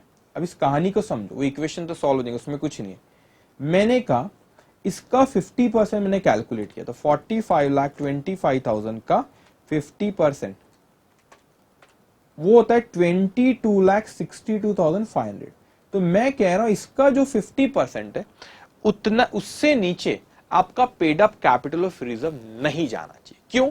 इससे नीचे गया तो उसको मल्टीप्लाई करो 2 से, तो आपका डेप्थ ज्यादा हो जाएगा। तो मतलब आपका 22 लाख 22,61,500 इससे नीचे आपका paid up capital of reserve जाना नहीं चाहिए। मैंने पूछा भाई आज मेरा paid up capital of reserve कितना है, तो मैं क्वेश्चन में आया ये 12,50,000 है पेड अप कैपिटल, ये free reserve including security premium. इस चैप्टर में जब भी मैं कहूं कि free reserve including security premium, क्योंकि सेक्शन 68 का जो एक्सप्लेनेशन दिया उसमें बोला गया है, तो मैंने लिखा यहां पे 12,50,000 प्लस 15 लाख, मैं लिखा के दूंगा, अभी समझा रहा हूं तो मैं आपको रफली कह रहा हूं, 15 लाख प्लस 2,50,000 प्लस 1,25,000, तो इसका paid up capital plus free reserve करूं तो ये आता है मेरा 31,25,000। तो मैंने कहा कि आज मेरा एग्जिस्टिंग कितना है बेटा, अगर मैं एग्जिस्टिंग कहूं, एग्जिस्टिंग मेरा paid up capital plus free reserve, ये एग्जिस्टिंग आज है, तो इतना मेरा आज है भाई, ये एग्जिस्टिंग है आज है, लेकिन बायबैक के बाद ये कम होगा। हाँ कम होगा ना, क्यों बायबैक? क्योंकि कैपिटल कम होगा, रिजर्व कम होगा, क्योंकि आप सीआरआर में ट्रांसफर करते हो, तो भाई मेरा बायबैक के बाद ये तो क्या होने वाला है, कम होने वाला। तो मैंने कहा कितना कम होना चाहिए, मैंने बोला कम होगा चलेगा, लेकिन ये 22,22,62,500 से कम नहीं होना चाहिए। अगर ये पेड अप कैपिटल और फ्री रिजर्व ये 22,62,500 से कम हो गया ना तो गड़बड़ हो जाएंगी। क्यों भाई, क्या हो गया? मैंने कहा अगर सपोज इस कम होगा लेकिन उससे कम नहीं होना चाहिए, अगर उससे कम हो गया तो उसका फिर आप मल्टीप्लाई बाय 2 करोगे तो डेप्थ आपका ज्यादा आएगा, फिर ये कंडीशन का वायलेशन हो जाएगा कि after buyback depth can not be in excess of twice the depth equity paid up plus free reserve, तो उससे ज्यादा डबल नहीं होना चाहिए। तो भाई ये 31,25,000 तो नीचे गिरेगा, लेकिन 22,62,500 से नीचे नहीं जाना चाहिए, उससे नीचे गया तो कंडीशन का वायलेशन हो जाएगा। इसका मतलब आज मेरा एग्जिस्टिंग इतना है 31,25,000, मैंने कहा 31,25,000, मैंने कहा कि मैक्सिमम ये 22,62,500 तक के जा सकता है ना, उससे नीचे नहीं। इसका मतलब मैं कितने से नीचे आ सकता है 31,25,000 माइनस 22,62,500, मतलब मैक्सिमम ये 8,62,500 से कम हो सकता है। मेरी बात बहुत अच्छे समझना, मेरा एग्जिस्टिंग कैपिटल और फ्री रिजर्व कितना है 31,25,000। मुझको कहा गया कि आफ्टर बायबैक जो आपका पेड अप कैपिटल और फ्री रिजर्व रहेगा, आपका डेप्थ उसके डबल से क्या होना, ज्यादा नहीं होना चाहिए, उसके डबल से ज्यादा नहीं होना चाहिए। तो भाई मैं कहता हूं मेरा डेप्थ है 45,25,000, उसका 50% करूं तो दैट्स कम 22,62,500। तो अगर मेरा ये 31,25,000 नीचे गिरेगा लेकिन उससे नीचे गया तो मेरा वायलेशन हो जाएगा थर्ड कंडीशन का, क्योंकि अगर मैं लेता चलो 20 लाख हो गया तो 20 लाख मल्टीप्लाई बाय 2 करो, 40 लाख, तो 40 लाख से ज्यादा हो गया तो वायलेशन हो गया उसका। मतलब ये 31,25,000 मेरा है, ये मैक्सिमम गिर के इतना आ सकता है, तो इसका मतलब यहां से यहां पे आ सकता है। तो कितने से रिड्यूस कर सकता हूं मैं रिड्यूस कर सकता हूं 8,32,500 से। अब मैं उसको शेयर्स में कन्वर्ट करके बताऊंगा, इतने से में, ये इंपॉर्टेंट है, मतलब आप इतने से 8,62,500 से इतने से वो रिड्यूस हो सकता है, मेरा कैपिटल इतने से रिड्यूस हो सकता है 8,62,500, ताकि रिड्यूस होके वो इतने पे आ जाए। इससे नीचे आया तो कंडीशन का वायलेशन है, ठीक है, ये इंपॉर्टेंट चीज है। तो अपन कैसे लिखेंगे इसको, ये आप लिखो थर्ड पॉइंट लिखो, वहां पे लिखेंगे आप एग्जिस्टिंग, ठीक है, मैं यहां पे बताता हूं उसको नेक्स्ट स्लाइड में, जगह कम आपने लिखे ना, उसके नीचे लिखना बेटा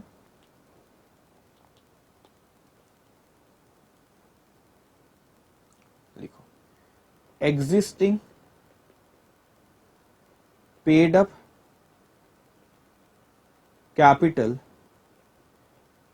and free reserve, existing paid up capital and free reserve, कितना हमारा existing paid up capital and free reserve अभी हमने कैलकुलेट, दैट्स कम 31,20,000, या आप फर्स्ट इसमें भी यहां लिखते हो 31,25,000, ठीक है। अब यहां पे लिखो लेस 50% ऑफ डेप्थ, तो आपका डेप्थ कितना है बेटा, क्वेश्चन में हमने कैलकुलेट करे थे वो 45,25,000। सो ये 45,25,000 का 50%, 45,25,000 का 50%, ये आता है आपका 22,62,500। मतलब maximum amount of paid up capital, maximum amount of paid up capital and free reserve can be reduced। मतलब मैं अगर कहूं 31,25,000 टोटल मेरा एग्जिस्टिंग पेड अप कैपिटल और फ्री रिजर्व है, ठीक है। मैं कहता हूं कि 50% ऑफ डेट 22,02,500, दोनों का डिफरेंस निकालो कितना आ रहा है, 31,25,000 से माइनस को डिफरेंस आएगा आपका 8,62,500। तो मतलब समझे इसका क्या होता है, पहले तो वो समझ। एक बार थोड़े से क्वेश्चन, पहला क्वेश्चन इस तरह का, ठीक है, बाद में जब हम सॉल्व करेंगे तो आप खुद ही फटाफट कर लोगे, ठीक है। अब समझो पहला क्वेश्चन है, इसलिए थोड़ा सा आपको इसमें टाइम लगेगा। मैंने कहा कि मेरा 45,25,000 का डेप्थ है, इसका 50% तो 22,62,500। मेरा जो equity paid up capital free reserve है ये 22,62,500 से नीचे नहीं गिरना चाहिए। उससे नीचे गिरा तो उसका डबल करोगे तो आपका डेप्थ ज्यादा रहेगा, तो फिर वो वायलेशन हो जाएगा। तो मैंने कहा ठीक है भाई, आज मेरा डेप्थ है 31,25,000। मैंने, आप कह रहे कि मैक्सिमम ऑफ गिर के 22,62,500 पे आ सकता है, तो कितने से गिर सकता है? Maximum amount of paid up can be reduce bye कितने से गिर सकता है? 8,62,500, ठीक है। अब बहुत इंटरेस्टिंग चीज है, इतने से गिर सकता है। तो आप बोलेंगे सर ठीक है इतने से गिर सकता है। अब मेरे को शेयर्स के पॉइंट, इसको शेयर, आपने देखो फर्स्ट कंडीशन में भी बेटा हमने ये अमाउंट निकाले थे, लेकिन मैंने अल्टीमेटली वहां पे क्या किया था, यहाँ पे शेयर्स बताया था कि पहले के हिसाब से कितने शेयर्स आप मैक्सिमम, दूसरे के हिसाब से कितने शेयर्स। तो इस कंडीशन को भी आपने ये अमाउंट समझ में आ गया कि मैक्सिमम मेरा equity paid up capital free reserve 8,62,500 से कम हो सकता है। लेकिन शेयर्स में बताओ, तब आप लिखो, ये और इंटरेस्टिंग है। Maximum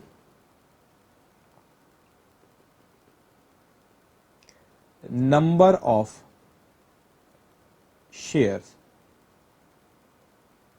that can be bought back। तो मैक्सिमम नंबर ऑफ शेयर्स आप कितने बायबैक कर सकते हो, अभी वो पॉइंट आया। अभी थोड़ा सा ध्यान से सुनो, बस ये लास्ट पॉइंट है, ये समझ के आप बहुत टैलेंटेड हो।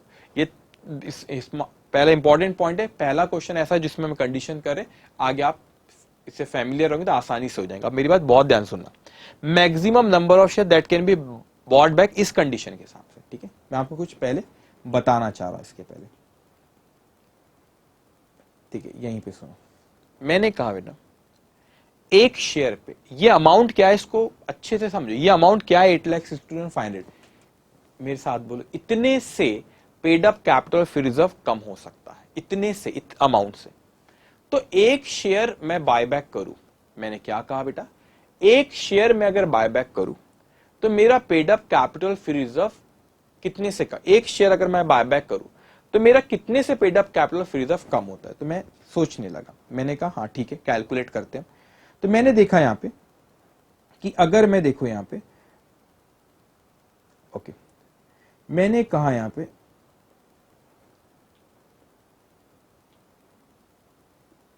बायबैक करने पे एक शेयर पे क्या क्या फर्क पड़, एक शेयर बायबैक करने पे मैं सोचने लगा मेरे paid up capital free reserve में क्या क्या फर्क पड़ रहा है, ठीक है। पहला, मैं जब बायबैक करूंगा तो शेयर कैपिटल कम होगा नहीं होगा, यस होगा। तो इस क्वेश्चन में ध्यान से सुनेंगे, फेस वैल्यू शेयर की कितनी है आपकी, 10 रुपए, आप बायबैक कितने पे करो, 20 रुपए पे, ठीक है। मतलब मेरे बायबैक करने पे मेरी शेयर कैपिटल जो है वो 10 रुपए से कम होगा, जो कि फेस वैल्यू। हाँ, लेकिन सर आप प्रीमियम पे बायबैक कर रहे हो ना, 10 रुपए का तो फेस वैल्यू, आप तो बायबैक 20 पे करो, मतलब हाँ 20 पे करो, मतलब आप प्रीमियम ऑन बायबैक लिखोगे, हाँ प्रीमियम ऑन बायबैक लिखोगे और उसको राइट ऑफ करोगे आप सिक्योरिटी प्रीमियम से, हाँ। तो मैंने कहा कि मैं प्रीमियम ऑन बायबैक जो है तो उस पे भी 10 दूंगा और ये प्रीमियम ऑन बायबैक मैं सिक्योरिटी प्रीमियम से फिर राइट ऑफ करूंगा। तो मेरे बायबैक करने पे मेरा इक्विटी, एक शेयर की बात करो, एक शेयर बायबैक करा तो क्या इफेक्ट पड़ रहा है उसको समझना। एक शेयर बायबैक करा मैंने तो मेरा इक्विटी शेयर कैपिटल 10 रुपए से कम हो रहा है, 10 रुपए से सिक्योरिटी प्रीमियम कम होगा, क्योंकि प्रीमियम ऑन बायबैक जो मैं दूंगा वो मैं सिक्योरिटी प्रीमियम से राइट ऑफ करूं, तो सही बात है। एक शेयर मैंने बायबैक करा तो मेरा तो शेयर कैपिटल 10 से कम हुआ, एक शेयर की बात कर रहा हूं, सिक्योरिटी प्रीमियम 10 से कम हुआ, तो भाई ये मेरा 20 से कम हो रहा है। मैं कहता हूं सिर्फ 20 से शेयर कैपिटल और आपका फ्री रिजर्व कम नहीं होगा, और कुछ भी कम होगा। तो एक और थर्ड चीज मैं लिखूंगा, मैं आपको समझाने के लिए बताता हूं। हमने जो कल क्वेश्चन नंबर 1 किए थे, ध्यान से सुनना, क्वेश्चन नंबर 1 किए थे, शेयर कितने का था, 10 रुपए का। मैं अभी आपको क्या समझाना चाह रहा हूं, इस चीज को समझेंगे, ध्यान से सुनना। तो कल 10 रुपए का शेयर था मेरा, मैंने बायबैक कितने पे किया था, उसको 15 में। तो आप बोलेंगे सर इक्विटी शेयर कैपिटल और फ्री रिजर्व 15 से कम होगा, नहीं, ज्यादा से कम होगा। बता दो क्यों। 10 रुपए का शेयर था, 15 में बायबैक, तो प्रीमियम ऑन बायबैक हुआ 5। अब देखो कैसे, अब मैंने कहा कि देखो इक्विटी शेयर कैपिटल यहां डेबिट करे, कितने से कम हुआ, यहां डेबिट करे, कितने से कम हुआ, 10 से कम हुआ, ठीक है पहला। अभी जो प्रीमियम ऑन बायबैक था आपने राइट ऑफ करे, premium on buyback, premium on buyback right of करोगे ना, हाँ प्रीमियम बायबैक। फिर यहां पर भी आपने प्रीमियम बायबैक, एक शेयर पे 5 रुपए था आपका, एक शेयर पे कितना था बेटा, 5 रुपए। तो आपने 5 रुपए यहां से आया था ना आपका, 30 मल्टीप्लाई बाय 5। तो मैं कह देता हूं ये मेरा 10 रुपए, ये तो यही बता देता हूं, 10 रुपए मेरा इक्विटी शेयर कैपिटल 10 से कम हुआ और सिक्योरिटी प्रीमियम कितने से कम हो रहा है, 5 से। सिक्योरिटी प्रीमियम से राइट ऑफ होगा, तो 10 से मेरा कैपिटल कम हो गया, अच्छा, 5 से मेरा सिक्योरिटी प्रीमियम कम हो गया, तो टोटल कैपिटल फ्री रिजर्व में 15 रुपए कम हो गया। आप बोलेंगे देखो देखो सर, यहाँ पे भी 15 में आपने बायबैक करे और आपका 15 ही कम हुआ। और एक चीज कम हुई, जब मैंने सीआरआर क्रिएट किया बेटा, तो सीआरआर करते वक्त जो फेस वैल्यू थी वो मैंने फ्री रिजर्व से उठा के कहां पर लेकर गया, सीआरआर में। तो जब मैंने बायबैक किया तो मैंने फ्री रिजर्व से उठा के कहां पे लेके गया, सीआरआर में। तो जब सीआरआर में लेके गया तो सीआरआर में भी तो मैं फेस वैल्यू लेके जाता हूं ना, किसकी फेस वैल्यू, जो शेयर्स बायबैक किया। तो जो शेयर्स बायबैक किया बेटा उसकी फेस वैल्यू कितनी थी, देखो 10 रुपए, यहाँ टोटल 300, तो यहाँ पे भी टोटल 300 है, लेकिन एक शेयर की फेस वैल्यू कितनी, 10। तो आप बोलेंगे सर सोचो, आप सोचो ये कि मेरे बायबैक पे कैपिटल 10 रुपए से कम हो रहा है, सिक्योरिटी प्रीमियम 5 रुपए से कम हो रहा है, लेकिन मैंने सीआरआर में ट्रांसफर करा, तो मेरे फ्री रिजर्व भी तो 10 से कम हुए। तो कुछ बच्चे सोचते हाँ सर आपने फ्री रिजर्व से उठा के सीआरआर में ट्रांसफर करे तो फ्री रिजर्व 10 से कम हुआ, लेकिन आपका सीआरआर भी तो 10 से बढ़ गया। अरे भाई साहब, CRR is not a free reserve, CRR free reserve नहीं है, अच्छे से समझो ये चीज को, सीआरआर फ्री रिजर्व नहीं है। क्या चीज हुई यहां पे, मैंने फ्री रिजर्व उठा के सीआरआर में लेकर गया, तो फ्री रिजर्व से उठा के जब मैंने सीआरआर पे लेके गया बेटा, तो फ्री रिजर्व तो वहां पर भी कम हो रहे मेरे, सीआरआर में जरूर जा रहे लेकिन सीआरआर फ्री रिजर्व नहीं है। इसका मतलब जब मैं बायबैक करता हूं, तो मेरा कैपिटल यहां पे 10 से कम होगा फेस वैल्यू से, प्रीमियम ऑन बायबैक 10, तो सिक्योरिटी प्रीमियम 10 से कम होगा, और जो मैं सीआरआर में लेकर जा रहा हूं उसकी वजह से भी मेरा फ्री रिजर्व 10 से कम होगा। तो एक कंडीशन, ये क्या लिखा बेटा, maximum amount of paid up capital and free reserve can be reduce by, इतने से कम हो सकता है। कितने से paid up capital free reserve कम हो सकता है, 8,62,500। तो मैं कहता हूं 8,62,500 से मेरा paid up capital free reserve कम होगा। तो एक शेयर बायबैक करने पे कितने से कम हो रहा है, 10 रुपए face value equity cap share capital, उसके बाद सिक्योरिटी प्रीमियम 10 से कम होगा, राइट ऑफ करूंगा तो, और 10 जो फ्री रिजर्व से उठा के मैं सीआरआर में लेके जाऊंगा। मतलब एक शेयर बायबैक करने पे 30 रुपीज से मेरा इक्विटी पेड अप कैपिटल और फ्री रिजर्व कम होगा। मैं मानता हूं फ्री रिजर्व से उठा के आपने सीआरआर में लेके गए, लेकिन ये CRR is not a free reserve, is not a free reserve. तो ये तो फिर आपका तो वो फ्री रिजर्व नहीं हुआ, तो आप ये नहीं बोल सकते कि फ्री रिजर्व कम हुआ लेकिन सीआरआर क्रिएट हो गया, तो सीआरआर फ्री रिजर्व नहीं है ना। तो आपने सीआरआर पहले तो फ्री रिजर्व कम करे, तो जो सीआरआर में लेके गए वो तो सीआरआर तो फ्री रिजर्व नहीं है। कंडीशन क्या कहता है, ये कि आपका paid up capital of free reserve की बात कर रहा है। तो मेरे बायबैक करने पे फेस वैल्यू 10 रुपए से कम हो रही है, सिक्योरिटी प्रीमियम 10 से कम होगा, और मेरे दूसरे फ्री रिजर्व कौन से, ये कौन से फ्री रिजर्व कम होंगे आपके, जो फ्री रिजर्व आपके चले गए सीआरआर में, तो ये भी तो 10 से कम हुआ ना आपका। तो आपका इक्विटी शेयर कैपिटल 10 से कम हुआ है ना। देखो यहां पे लिखते फेस वैल्यू आपका इक्विटी शेयर कैपिटल आपका 10 रुपए से कम हुआ, जो प्रीमियम था तो उसकी वजह सिक्योरिटी प्रीमियम 10 से कम हुआ, और आपका फ्री रिजर्व 10 से कम हुआ। तो बेटा हुआ क्या आपका कि आपके जो ये इक्विटी शेयर कैपिटल 10 से कम हुआ, ये आपका सिक्योरिटी प्रीमियम 10 से कम हुआ, और यहाँ फ्री रिजर्व 10 से कम हुआ। फ्री रिजर्व क्यों 10 से कम हुआ, because of transfer to CRR. तो टोटल मेरा एक शेयर बायबैक करने पे मेरे paid up capital free reserve 30 से कम होंगे। तो मैं मैक्सिमम कितने से, टोटल अमाउंट कितने से कम कर सकते हैं अपन, 8,62,500, तो डिवाइडेड बाय 30, तो it will come 28,000, it will come 28,750 shares. तो बस एक चीज ख्याल रखना बेटा, यहां पर आपने देखो यहां पर जब मैंने डिवाइड किया, किससे डिवाइड किया, 20 से, that 20 is a issue price, वो 20 क्या था, इश्यू प्राइस। तो अमाउंट भी कोई 7,81,250 ये नहीं था कितने से कम हो सकता है, वो अमाउंट है कितना अमाउंट आप मैक्सिमम पे कर सकते हो। तो पे कर सकते हैं मैक्सिमम 7,81,250, एक शेयर पे आप 20 रुपए दे रहे हो, तो मैंने डिवाइड बाय 20 करा। ये जो आपका अमाउंट है यहाँ पे 8,62,500, this is not the amount, the maximum that you can pay. ये वो अमाउंट नहीं कि मैक्सिमम कितना पे कर सकते हो, ये वो अमाउंट है कि मैक्सिमम आपका paid up capital free reserve कितने से नीचे गिर सकता है।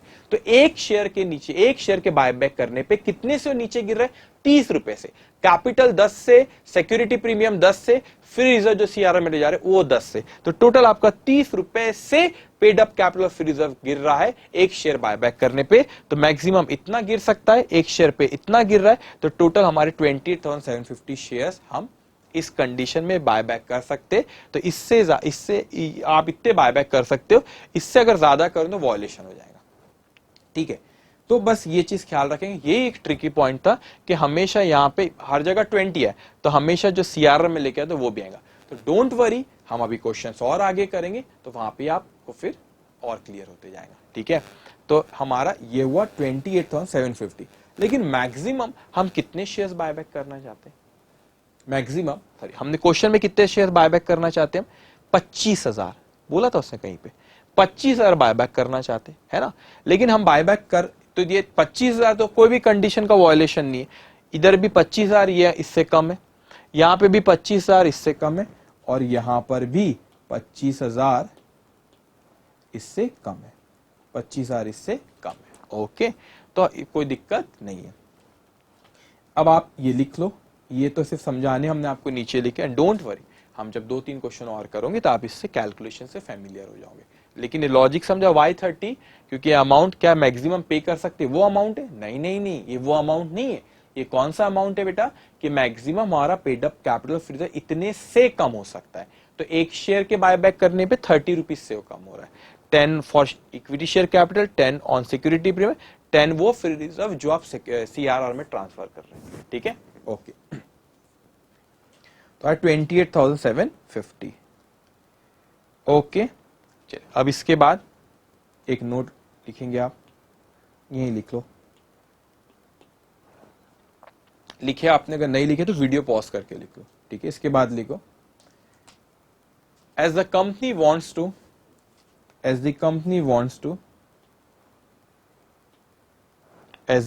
wants to buy back 25,000 shares, write down, as the company wants to buy back 25,000 shares, as the company wants to buy back 25,000 shares, 25,000 shares, which is within the limit, which is within the limit of the, which is within the limit permitted by, which is within the limit permitted by companies Act 2013, permitted by company act 2013 आपने लिखे, तो वो limit क्या आती, मैंने बल्कि in fact वो limit क्या आती, lower of the above 3, lower of the above 3, तो कौन सी लोअर ऑफ द अबव 3, इसमें से सबसे कम कौन सा है, 28,750, दैट इज 28,750 शेयर्स, है ना। तो जो आपने ये आप सेंटेंस ना, सॉरी इसके बाद लिख लेना, फिर जो आपको मैंने लिखा है वो बात इस जैसे आपने लिखे उसके बाद ये सेंटेंस लिखना, एक आध लाइन एडजस्ट कर लेना, इसके बाद ये लिखना।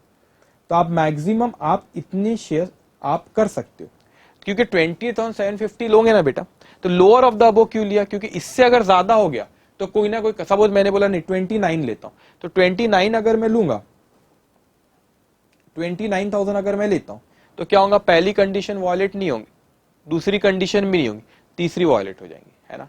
तो इसलिए लोअर लो तो कोई भी कंडीशन वॉलेट नहीं है, तो lower of the above 20,750 is allow. How many you want to buy back, 25, that 20,000 within the limit as per the company 213, limit क्या है आपके क्वेश्चन में, 28,750, ओके। इससे कम है 25,000 तो हम वो बाय बैक कर सकते, ओके डन। डन मतलब इसी वो कैलकुलेशन करे कि हाँ 25,000 सही है, बोलेंगे सर वो तो क्वेश्चन में 25,000 हमको दिया ही था, आपने इतनी मेहनत करा है, अरे उसने बोला ना कैलकुलेट कर, तो मेहनत तो कराना पड़ेगा, 1-2 मिनट में मैं रिवाइज करा था, फिर जर्नल एंट्रीज पे आता, अब इजी, अब कुछ नहीं, ये कैलकुलेशन टफ था। पहली कंडीशन किससे बेटा आपके, कि मैक्सिमम अमाउंट कितना यूज कर सकते हैं, 25% of paid up capital plus free reserve, तो इतना अमाउंट हुआ, तो ये आपने उसको इश्यू प्राइस से डिवाइड कर तो नंबर ऑफ शेयर्स आ जाएंगे।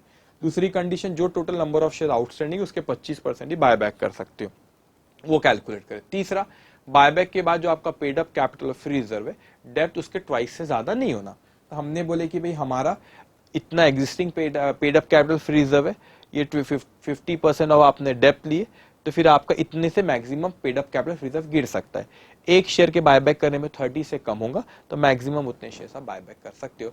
तीनों में से लोअर लो तो कोई भी कंडीशन का वॉयलेशन नहीं होगा। How many we want to buy back, 25,000, that is below 28,750, तो कोई प्रॉब्लम नहीं है।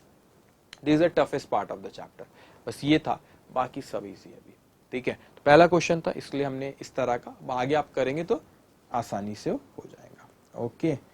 अब आते हैं, हमको पूछा क्या उसने, ये कैलकुलेशन पूछा था, और क्या पूछा उसने, जर्नल एंट्रीज। और जर्नल एंट्रीज जल्दी होते जाएंगी, लिखेंगे अब आप journal entries, okay, journal entries लिखेंगे बेटा। फर्स्ट, आप कुछ वो कर रहे हैं इसमें, हम कुछ भी इश्यू ऑफ शेयर से सब नहीं हो रहा है, तो आप पहले लिखेंगे जर्नल एंट्री इक्विटी। देखो मैं आपको यहाँ पे बताऊंगा कैसे 30 से आपका कैपिटल और रिजर्व कम हुआ पेड अप, मैं यहाँ बताऊंगा एंट्रीज के बाद, ठीक है। Equity share capital, equity share capital 25,000 multiply by face value कितनी है इसकी, अब बायबैक कितने करे, 25,000, 10 रुपए फेस वैल्यू, तो ये आपका 2,50,000। Premium on buyback, premium on buyback account debit 25,000 multiply by premium, हम उसको 20 पे बायबैक करें, तो फिर हमारा 10 रुपए premium, 2,50,000। To, equity share buyback account, equity share buyback account, तो हमने लाइबिलिटी क्रिएट करे 5 लाख, ठीक है। बीइंग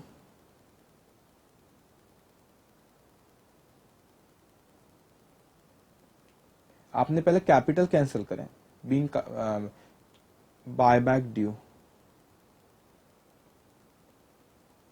और बीइंग कैंसलेशन आप लिख सकते हैं, ऐसे लिख लो, बीइंग कैंसलेशन ऑफ शेयर्स। अब क्या करेंगे, अपन उसको पेमेंट करेंगे। Second, equity share buyback account debit 5 lakh to bank account 5 lakh, ठीक है। being payment to equity shareholder on buyback. Buyback पे हमने इक्विटी शेयर होल्डर को पेमेंट करे कितना 5 लाख, ठीक है। सेकंड हुआ। थर्ड, अभी प्रीमियम ऑन बायबैक को अपन राइट ऑफ कर दो वहां पे। Third, security premium account debit 2,50,000 to premium on buyback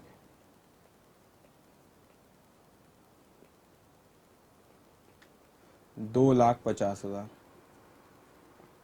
being premium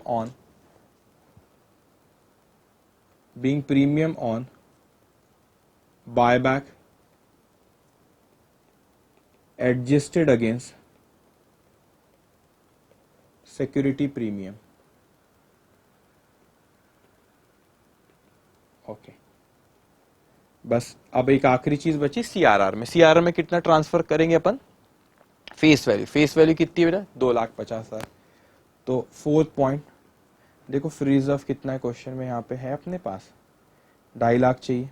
हाँ, रेवेन्यू रिजर्व में 15 लाख रखे, कोई दिक्कत की बात नहीं है। Revenue reserve account debit 25,000 shares buyback करे 10 फेस वैल्यू तो 2,50,000 to capital redemption reserve account to capital redemption reserve account 2,50,000। okay, being face value of shares buyback out of profit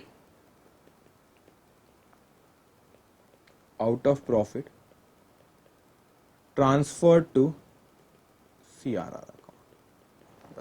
कुछ इश्यू ऑफ शेयर ये सब है नहीं। अब देखो मैं आपको बताता हूं कैसे हमने बायबैक पे paid up capital free reserve, मेरा 30 इवन द इश्यू प्राइस हमारा बायबैक हम 20 रुपए कर रहे, लेकिन बायबैक करने पे हमारा 30 रुपए से paid up capital free reserve कम हुआ। देखो यहां पे 10 रुपए से हुआ, ठीक है। अब आपने बायबैक करे तो प्रीमियम ऑन बायबैक यहाँ पे डेबिट करे, लेकिन उसको राइट ऑफ किससे के? सिक्योरिटी प्रीमियम से। फिर यहां पे 10 रुपए से हुआ, 25,000 मल्टीप्लाई बाय 10, एक शेयर पे कैपिटल 10 से कम, सिक्योरिटी प्रीमियम 10 से कम, और आपने यहां पे 10 से कम की, करो टोटल कितना 30 रुपए हो रहे ना। 30 से कम, 10 से यहां पे कम, 10 से यहां 10 है, तो बोलेंगे सर कहां कम हुआ? ये आ गया ना आपका नया CRR. CRR is not a free reserve, वो तो बड़ा ही रिस्ट्रिक्टेड रिजर्व है, मात्र वो इश्यू ऑफ बोनस के लिए यूज होता है वो, ठीक है। देन तो इस क्वेश्चन में कुछ बोनस ये सब बैलेंस शीट पूछा है तो बना लेंगे, लेकिन कुछ आपको वो पूछा है क्या, उसमें बोनस दिया है क्या? नहीं, हो गया। तो ये कैलकुलेशन सीखना था अपने लिए, नया था। ये भी आप 1-2 क्वेश्चन करेंगे तो you will get familiar to it, लेकिन आप कंसेप्ट इसको समझना ज्यादा इंपॉर्टेंट है। ओके, हो गया।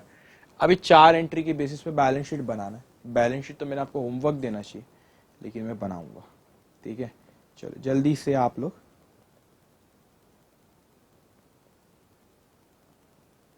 लिखेंगे। Okay, balance sheet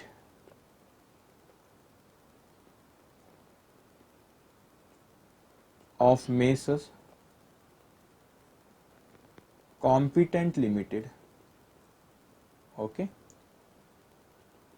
after buyback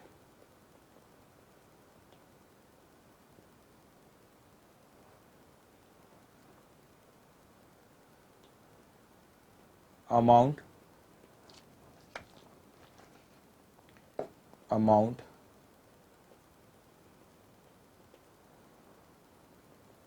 equity and liability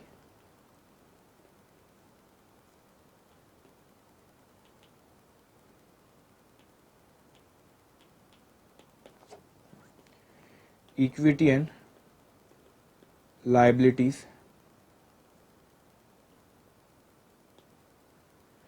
first shareholders fund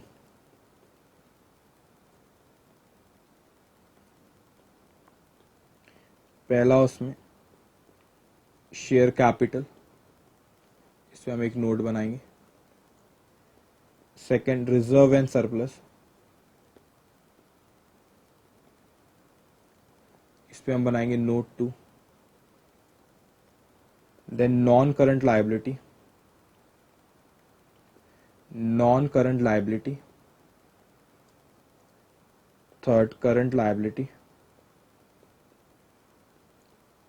वैसे यहीं पे हो जाएंगी बैलेंस, इसमें आइटम नहीं है ज्यादा। नॉन करंट लायबिलिटी,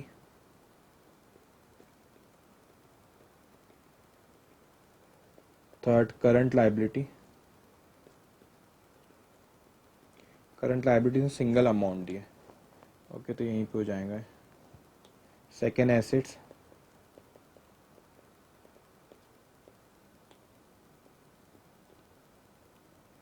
यहाँ पे आपका इसमें पहला नॉन करंट एसेट, उसमें आपका आता है property plant and equipment, property plant and equipment, okay. अब उसके सेकंड आपका आएगा करंट एसेट, करंट एसेट का भी उसे सिंगल अमाउंट दे दिया, ओके, ठीक है। अब देखो बेटा क्वेश्चन में हमारे पास कितना है, हमारा शेयर कैपिटल कितना है हमारा इक्विटी 12,50,000। अब 12,50,000 हमने कोई यहाँ पे इफेक्ट में दिए ना, यहाँ पे एंट्रीज पास की 12,50,000 है। अब 12,50,000 है, हमने इक्विटी शेयर कैपिटल को यहाँ पे डेबिट करे, तो 12,50,000 माइनस 2,50,000, यह आ गया आपका 10 लाख। फिर आपने ये तो इक्विटी शेयर बायबैक यहाँ क्रेडिट करके डेबिट करे कैंसिल हो जाता है, ये प्रीमियम ऑन बायबैक भी यहाँ पे डेबिट करके यहाँ क्रेडिट करे कैंसिल हो जाता है, ठीक है। अब आपके पास 10 लाख है, तब आप उसको ऐसे नोट्स टू अकाउंट, ठीक है, बना लेते हैं। लिखेंगे आप notes to account number 1, notes to account first share capital 1 lakh equity shares of ₹10 each, of ₹10 each, वो आता है आपका 10 लाख, ओके। अब आप लिख लोगे बैलेंस शीट में 10 lakhs। Now after this reserve and surplus of changes, revenue reserve, security premium, profit and loss, और याद रखना सीआरआर आ जाता है, सीआरआर रहेगा, ठीक है। तो रेवेन्यू रिजर्व है 15 लाख का, फिर हमने रेवेन्यू रिजर्व को यहाँ पे कुछ यूटिलाइज किए थे कहीं अपन ने, हाँ, या 2,50,000 यूज करे, तो रेवेन्यू रिजर्व में कितना बचा, 7,50,000, नहीं 10 लाख नहीं 15 लाख था ना, हाँ 12,50,000 बचा। चलो लिखो आप note second, reserve and surplus. पहला था रेवेन्यू रिजर्व, रेवेन्यू रिजर्व है क्वेश्चन में 15 लाख का, फिर हमने यूटिलाइज करे उसको, लेस ट्रांसफर टू सीआरआर 2,50,000, तो 2,50,000 ट्रांसफर किए तो कितना आएगा यहाँ पे आपका 12,50,000, ओके। उसके बाद क्वेश्चन में आपको जो नेक्स्ट दिया है दैट इज सिक्योरिटी प्रीमियम 2,50,000 का, फिर हमने उसको यूज करे, सिक्योरिटी प्रीमियम 2,50,000 का दिया है, लेकिन बेटा यहाँ पे आपने उसको यूटिलाइज करे 2,50,000 का, तो वो कुछ भी नहीं बचा, सिक्योरिटी प्रीमियम हमने पूरा यूज कर लिया 2,50,000, तो यहाँ पे लिखेंगे आप security premium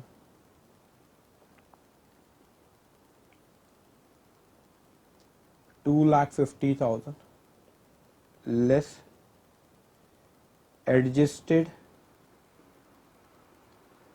against premium on buyback, premium on buyback, 2,50,000, यहाँ पे कुछ भी नहीं आएगा, ओके।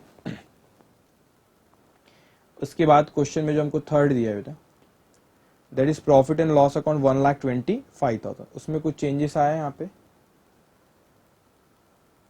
यहाँ तो आई थिंक सारी चीजें हो गई, नहीं बैंक बचा है बस, नहीं उसमें कुछ भी नहीं चेंज आया।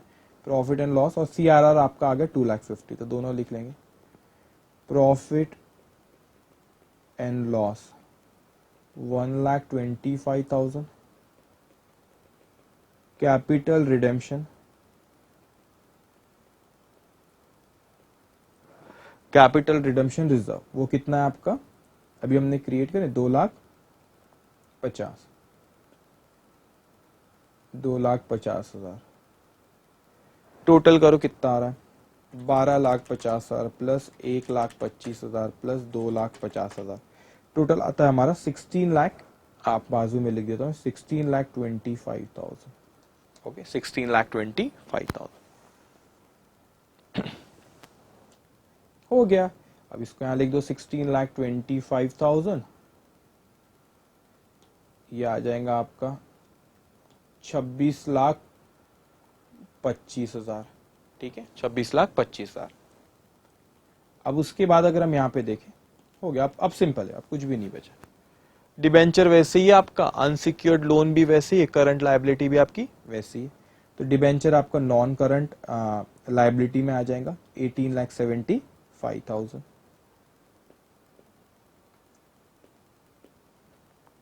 यहां लिखेंगे आप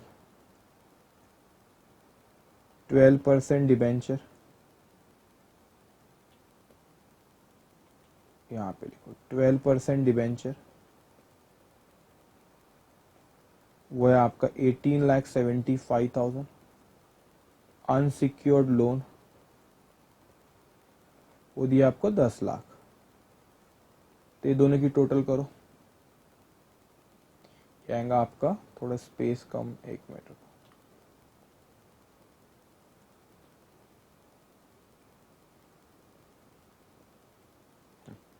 ये आएगा आपका 28,75,000। उसके बाद फिर आपको करंट लायबिलिटी क्वेश्चन में दी है, कितनी दी है क्वेश्चन में करंट लायबिलिटी, 16,50,000, 16,50,000 हो गया। इसकी टोटल करो 26,25,000 प्लस 28,75,000 प्लस 16,50,000, इट्स कम 71,50,000। बस वो कैश में चेंज आएगा अभी, और कुछ भी नहीं है। फिर क्वेश्चन में बेटा आपके पास फिक्स एसेट 46,50,000, अभी कैश भी निकाल लो कितना, देखो 30 लाख। हाँ, फिर यहां पर आपने उसको, ये तो यहाँ पे कुछ भी नहीं, यहाँ पे आपने माइनस क्रेडिट की 5 लाख, उसके बाद यहाँ पे फिर हो गया खत्म 25 लाख।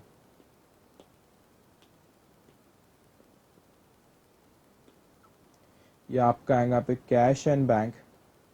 अच्छा है, इसमें एक चीज ख्याल रखना बेटा, क्वेश्चन में उन्होंने बैलेंस शीट में करंट एसेट लिखे और उन्होंने बोले हमको यहाँ पे कि जो आप पेमेंट कर रहे हो बैंक, ऑब्वियसली बैंक के through, but that bank is a part of current asset. तो यहाँ पे जो आपका वो bank is a part of current asset ही है, तो इसलिए मैं अलग से नहीं बता रहा हूं। यहाँ पे करंट एसेट में आप यहाँ पे लिख दोगे सिर्फ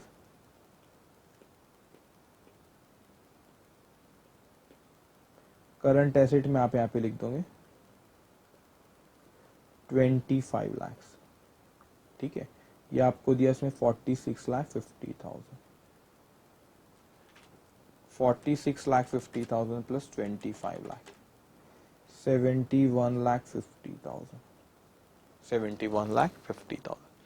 ओके, बैंक इसलिए नहीं लिखा क्योंकि क्वेश्चन में bank current asset obviously part है, लेकिन अलग से नहीं बता, वो यहाँ बैंक लिख दूं तो आप इंटरप्रेट ऐसा करोगे 25 लाख रुपए बैंक है, जरूरी नहीं, उसमें फिर करंट एसेट में स्टॉक भी हो सकता है, फिर कोई और चीजें भी हो सकती है, डेटर्स भी हो सकता है, ठीक है।